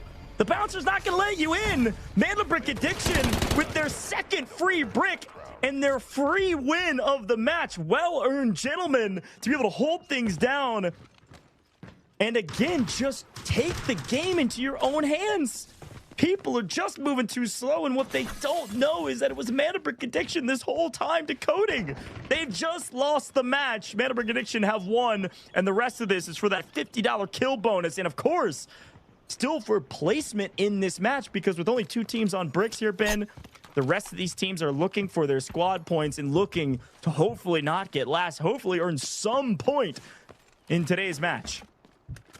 Well, it's been an absolutely dominant past 45 minutes or so from NBA. They've come off the back of that huge kill round and then just had 2 uncontested Mandelbricks in a row. Team Fnatic guaranteed second place now, the only other team with Mandelbrick on the board. So that is good points for them. They did come into today bottom on the overall leaderboard. So great points guaranteed for Fnatic. Not as good as winning, but they will get second place and a bonus point from Mandelbrick to see our team. Skitey thinking, why not wipe whole team on my own? Oh my God, Skitey, what are you doing? He's popping ult and popping takeover, man. That's unreal. Picking up a 3-piece. That's $150 to his name. But James here from Fnatic to earn a little bit of extra cash himself. Some finds on Genius, who have had a brutal day today, as well as on AGARTHA. Fnatic content with second, but not content to just stay on layaway on the backside of the map and just sell the rest of the time. They want to get some extra cash, and they want to get some extra points. Again, squad points, kill points, important for today, but for Fnatic, they don't matter. They do matter in our group stage leaderboard, though. The group stage leaderboard can also be tied. We'll keep that in mind. There's some extra tiebreakers there as well, so these kills are not just worth $50. They're also worth an interesting adjustment on the leaderboard. And now Fnatic are coming in to say, hey, I know you're welcome, gentlemen, for giving you guys the win, but we're going to take what is ours. And they do get the wipe on a very hot NBA. Turns out Skitey can, in fact, be killed, but not before taking that wipe on the way out. Just Fnatic left with 3, AGARTHA with 1, and Gen with 1. But as we said, Fnatic are guaranteed second. And then goes another one. It's just 1 member of AGARTHA left versus the whole of Fnatic. That is, I mean, well, 2-2 up. They got a revive, so a little bit to play. I'm not sure where AGARTHA. I mean, AGARTHA had pretty good squad points. They look like they're pretty solidly locked into 3rd place, I would say, for the points there. It's been Yeah, spun out of a crazy couple of games. We see Nast going to push in. I think we're going to see the end of this come very, very soon here. A full team of 3 that Nast is trying to get a piece of with Tempest ult up. Backs up after not able to find one. Should heal up and still try to play for these trades, but you're right. With the way this map has fallen, AGARTHA will assuredly get 3rd place. And of course, Fnatic assuredly getting 2nd. But what a turn of the tides here in the second half of our group stages. To see Genius at the bottom of the leaderboard.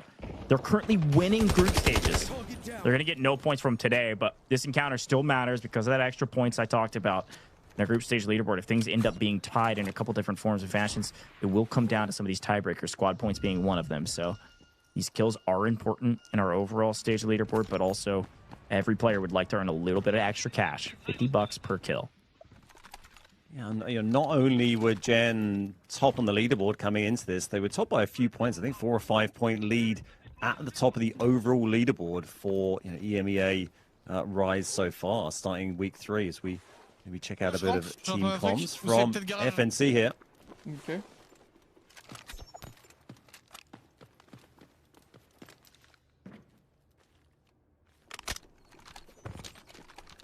Je vais voir sur les bodies s'il n'y a pas des trucs. Côté garage, il y a du bruit là. D'accord.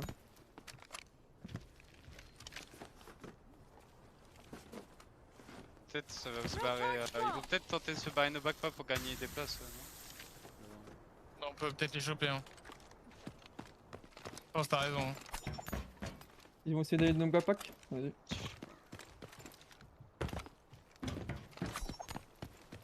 All quiet in the comms category because they're focused on maximizing their loot and then also communicating any intel of where this remaining duo could be.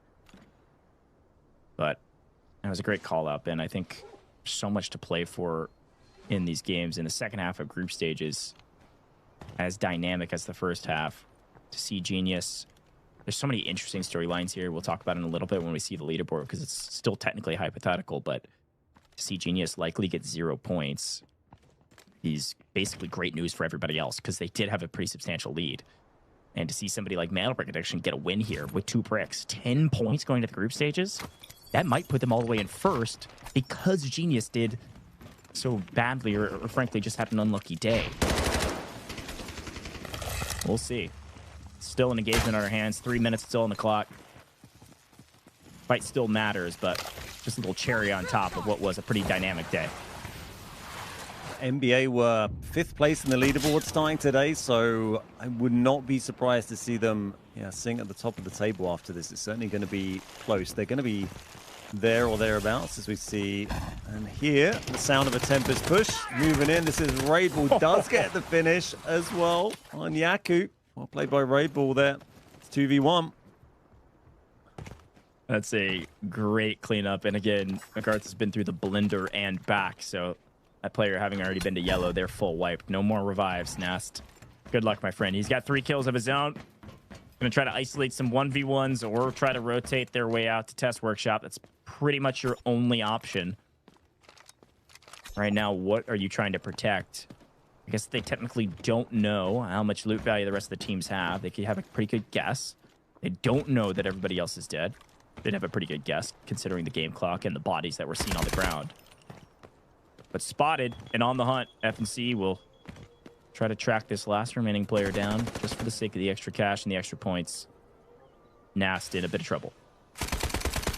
This isn't just great news for NBA and for Fnatic. This is great news for some of our teams in the other groups that aren't playing today. Team Gotaga and Team DE. They were sitting in 2nd and 3rd going into the leaderboard. They're not playing today. They're going to be joining tomorrow. And they'll be very happy indeed to see the team above them in the leaderboard, Gen, taking home very low points, possibly 0 points today, and helping to catch up in that gap. Yeah, that's exactly right. Nast doing everything he can to isolate these ones and able to get one. It's a great job. He is gaming right now, using utility near perfectly to ward off a push from what would have been a 2v1. Now turns into a true 1v1 as the 3rd for Fnatic. Nowhere in sight. Essentially pinching from the other side. Finally, Bane going to join the party. And Raidbull just going to stick the res here because for a couple reasons. One, if you can prevent yellow timer, that means Nas won't get the point, which is worth it. But two, 3v1 a lot easier against this all too elusive Nas, who has no armor, nothing in the helmet, just a gunny and a Tempest. See what he can do. And Nas trying to do everything he can to get something from this, but that is going to be a whole bunch of kills on the leaderboard actually there for FNC. Apart from not getting a brick, you know, they had a good game. 8 kills or 9 kills potentially. So, you know, if they'd managed to get that brick as well, that would have been huge, but it didn't go their way. It's going to be NBA walking away with the fair share of the points today. FNC got everyone survived, but 25 seconds left. No one is getting out. And that's going to be our lobby wiped. Lobby is wiped. Fnatic, the last team standing, but not your winners. They certainly did a great job of cleaning up the rest of this lobby and having a great day when they desperately needed it most. But our big winners today, Mandelbrick Addiction, finding themselves at the top of the leaderboard in every category. The highest total squad points, the most bricks, and a win. Mandelbrick Addiction, the top team, but Fnatic assuredly takes second as the only other team to get a Mandelbrick. Really well done from Fnatic. They're going to jump up this leaderboard pretty dramatically as well. Reminder, these guys had 5 total points in the entirety of all of their other 3 matches. And now Fnatic just earned, I believe, 7 from today alone. Yeah, big point score for them. That's going to do them a lot of favors. Unfortunate for FLOORPOV. They started so strong in game 1 today on 0 down. We saw them pick up, I think, 6 kills. They got a lot of frags there, a lot of points on the board early, but they just weren't able, again, to convert that into Mandelbricks, and that's what counts. And today, you know, we saw those Mandelbricks just go uncontested, sometimes from, you know, teams just not putting enough pressure, sometimes just a bit of luck, but you know, it's just that positioning on Space City. There's so many angles. There seems to always be a team shooting you in the back when you want to go in and contest that brick, and it just shows how important getting that first brick on the decode is right now, particularly on that station. Yeah, it just puts you in such a powerful position. And again, I was shouting it out when, you know, is that our first Westgate win? Like, that was crazy. That came from Westgate, right? They were able to sneak through Westgate, not get contested by AGARTHA, and therefore get the brick, because it allowed them to rotate up through ramp and clear that decoding station on the left side of the map. This is a great job from these guys. Again, they pick up 5 kills and the brick. Mandelbrick Addiction, the top team today by a country mile. A well-earned win. Best team on Space City, and of course, best team today. But they come through Westgate, clear ramp, clear up with a Tempest, and make a play for the brick. Then they're able to bring it back to the decoding station that they know is free. Very well executed, and the rest of the teams were just too slow to get to the fight. Fnatic do pick up 9 kills, though. A gigantic game for them, and pretty impressive stuff from a team, like I've said a couple times, that really needed it. We knew Raid Bull and the Fnatic roster were stars. They just hadn't been able to piece it together. But here in the second half of our group stages, we're just kicking it off with a bang, and their time has come. They're here to turn the tide of this leaderboard and make a play for the top half of our group stage leaderboard just after a great day today. Fnatic topping most of the charts here. You do see Boldo pop in on the assist category because of what they were able to do around the Mandelbrick. But overall, great job from Fnatic and NBA.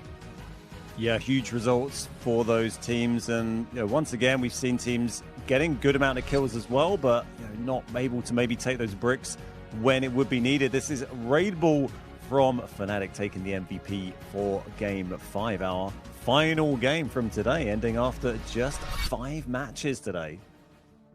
That's exactly right, man. A lot of fun, and congrats to those top 2 teams. Folks, before we get into the rest of today's show, we're about to close things out, and I believe we've got an interview in just a moment from NBA. It's time for our final giveaway. This is your chance to win 3,000 Delta ticket game keys. It's really simple to get these Delta tickets. 3,000 of them. All you have to do, if you're watching on Twitch, YouTube, TikTok, or Facebook, is simply type !giveaway in the chat to enter. I've seen several of you already doing this, and if you're watching on X, you can just repost the live stream. We're going to announce the winners in chat on Twitch, YouTube, TikTok, and Facebook. And again, if you're watching on X, we'll announce in the comments under the live stream. Good luck out there, !giveaway, while we bring in a very important interview. Mandelbrick Addiction's MVP, Mr. Skydie himself, I believe, is ready to join us here in the booth.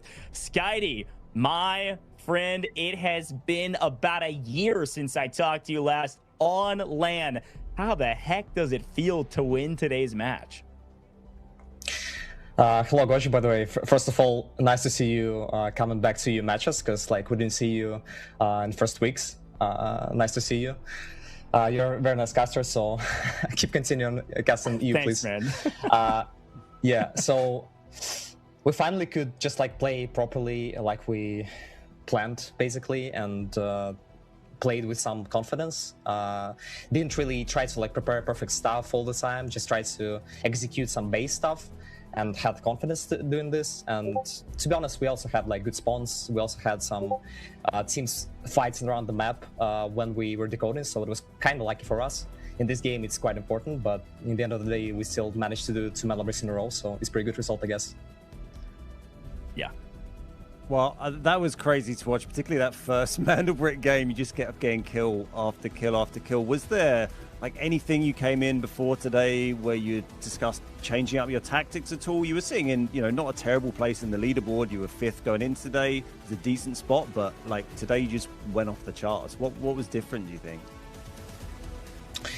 Nothing really. We just keep practicing like playing scrims every week, so we're always trying to change some little stuff and optimize stuff. So that's probably just like the result of fixing some issues, you know. That's it. Yeah, but it worked. Yeah, it definitely worked, man. Yeah. You guys were unstoppable today. Again, Scotty, it's great to see you as well. Thanks for the gas. But I gotta hype you and the team up. I've been watching you guys for a very long time. You're one of the longest standing rosters that have stuck together for a very long time as well. What makes your roster so different? Hype up your teammates. Why does your team work the way they've been working today?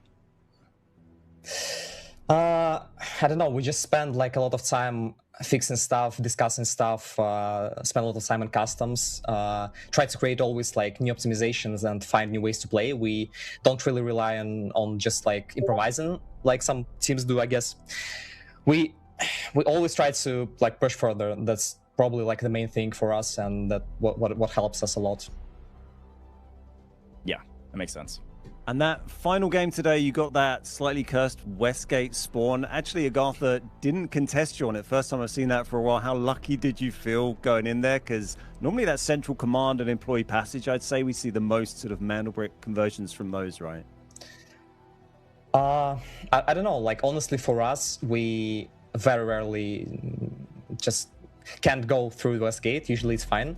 So for us, it's a pretty good spawn. It's not a big issue. Like, in previous weeks on scrims, I'm pretty sure like we only died there like once, like got a knock, so maybe like twice max. So it's fine spawn for us. We could take centrifuge like immediately, especially if lab is not going to push us. It's perfect. Yeah, that's exactly what we're saying on broadcast. If you watch it back, it was you were able to clear through centrifuge, so you knew you had a free decoding station if you're able to get the brick. So well done, my friend. I can hype you guys up forever. It's great to see you on top. This should put you at the top of the group stage leaderboard, by the way. So congratulations. 10 points is huge for you guys. I want to give you the floor. Any words to fans, friends, enemies, whatever you want to say, the floor is yours. Thanks for everyone who's still cheering for us, because like before that, a few months ago, we didn't play actively a lot of scrims, and we didn't finish in a good spot on last Global League. So after that, probably some fans transferred to someone else. But who's still fans of us, thank you, and keep cheering for us. We'll try to do our best. Thanks. Amazing. Amazing. That's Skydee from NBA, folks. Definitely stay there, fans, because they are on the top of the leaderboard right now in the group stages. Congrats again, my friend. Go celebrate. Thanks. See you out there. Yep, see ya. Cheers. Woo, all right, been a fun interview and a great mind for the game. Those guys have been putting in the reps, and it has paid off. And a quick look back on some of the highlights. There was utter domination from Skydee himself. So many kills. 13 kills from Skydee as an individual. Folks, not only is that a ton of cash, that's like $650 that he just earned today as an individual, but also this just gave them so much value on the leaderboard, let alone the bricks they were able to get. Yeah, just massive, and I'm so happy we're able to get SkyT in to talk to us there. Of all the players playing today, his performance has just been on another level. I mean, the whole team obviously has played very well together, but SkyT has been leading the way in terms of frags, and great to have a chat to him and just get a bit of an insight into their mindset coming into this. You say obviously they've been playing together from way back before Hangzhou, before Invitational last year, so just that chemistry between teammates. Sounds like they came into this quite patiently. They didn't change anything up drastically. They were just waiting for it to click, waiting for those opportunities. And today, NBA took those opportunities. Yeah, and looking back on the final leaderboard, we do see the final placements are exactly what we thought they would be. Of course, NBA wins. Fnatic gets second because those teams got the brick. But AGARTHA picks up third, frankly, on the back of their kill points. Picked up 18 total kill points in comparison to the rest of the lobby, which combined 4th, 5th, and 6th barely eclipsed them at a total of 19 between 3 teams, 10, 5, and 4. Genius has got to be one of the biggest stories of the day, aside from our winner. They have been the top team through group stages, and today just was not their day. Jin was in first and now get last. It will not drop them likely out of the top 3, maybe not even in the top 2, but they will likely not have a top spot now that NBA is able to put up 10 points and they put up 0 in today's match. Here's a look back on all of the winners in our group stages thus far as we have gone past our halfway point. You can see that Genius has won 2 matches, including the last one that they played, but NBA, the big winner today, and that's certainly going to help them out on the leaderboard like we've been talking about, Ben. Yeah, their first win of a day, NBA there, so big result for them, and they were sitting mid-table going in, so that's going to throw them right up there. And I was thinking a minute ago, I was like, Nox might be getting worried about SkyT catching up, and SkyT is just 2 points behind, obviously, or 2 kills behind. Obviously, Nox, Team Gotaga didn't play today, so tomorrow they have their opportunity to add to those totals. But yeah, Jame up there as well on 30 kills, joint with SkyT, both fragging out today. And then you can see lots of our players getting a whole bunch of kills today, but it's the players at the top of the overall leaderboard that have also been converting those to Mandelbricks that's been important. There's Jame, top of our player damage ranking now as well, with DE going to be playing tomorrow, Ubishka, and Nox as well. We just saw one of our other team, our Pool A, Group A teams, we're going to see again playing later on this weekend. Yeah, a good shout there, Ben. A big shout out to James, going huge today for Fnatic. That's a ton of damage. Likely going to see Ubishka and Nox, like you mentioned, eclipsing that shortly in the next match when they do arrive here on main stage and play their 4th match. But either way, you look at it, SkyT also moves up to 4th overall on the right, eclipsing 7,000 damage. In general, really fun to watch these individual tallies continue to rack up. This is a team-based game, and everybody has a different role, and you can see some of those roles here on main stage. SkyT moves up to 2nd as well in the overall assets gained category. This is such a fun leaderboard to talk about because it is an extraction-based game mode, and extracting does get you a lot of value, but in our current format, kills are the way you earn value. These are some of the top slayers on the map as well, and therefore earn a ton of value for their team. SkyT picked up 13 kills today, folks. That is well over 8 million. It's well over 9 million, into the tens of millions in assets gained today just from those kills alone. So that is a ton of value. Keep that in mind. Kills are really important. Here's our overall leaderboard, though. Like we mentioned, it was gonna be close at the top, but because Genius picked up 0 and NBA picked up 10, NBA move up to 1st in our group stage leaderboard, with the only team close by is Genius currently, but Gotaga playing tomorrow. Team Gotaga, if they get a win, they can move up to 1st. If DE get a win, they can move up to 1st. If Alliance get a win, they can move up to 1st. There is still anybody that could be at the top of this leaderboard right now, but I've got to turn my eyes to the right side of the board as well, Ben. Take a look at where Fnatic was able to jump up to. Yeah, Fnatic were on 5 points at the start today, so they've gained 7, got themselves up into 9th place there. So, it's not on the right side of the leaderboard, well, the left side of the leaderboard they'd rather be on, but that sets them up. That was a similar amount of points that we saw NBA come into today with. I think they had maybe 15, but, another big day from Fnatic can get them up into that group. And really what you're trying to do is you want to be in those top 2 and definitely not in the bottom 2, because that's what's going to help you go into that final weekend and not have to go through the grinder and go through those survivor matches if you're in those top 2. That's right. Well, folks, as you know, it's same time, same place tomorrow. It's going to be Friday, Saturday, Sunday every week until we're done with our 5-week competition. 4 weeks of group stages, our 5th week, our survivor stages into the finals. Tomorrow, though, it's going to be the other 2 groups, groups A and B, competing to see who could maybe top the leaderboard and dethrone a now leading Mandelbrick addiction. Will Team Gotaga continue to reign supreme? Will Dark Entities continue to slay out and find themselves at the top of the leaderboard, or will everything change like it did today? Folks, drop a follow on all major socials like you see down below here with Delta Force. So many great things happening in the Delta Force ecosystem on the main channels, on the Esports channel, here with the Rise series. Check out that website. But Ben, I gotta hear from you, my friend.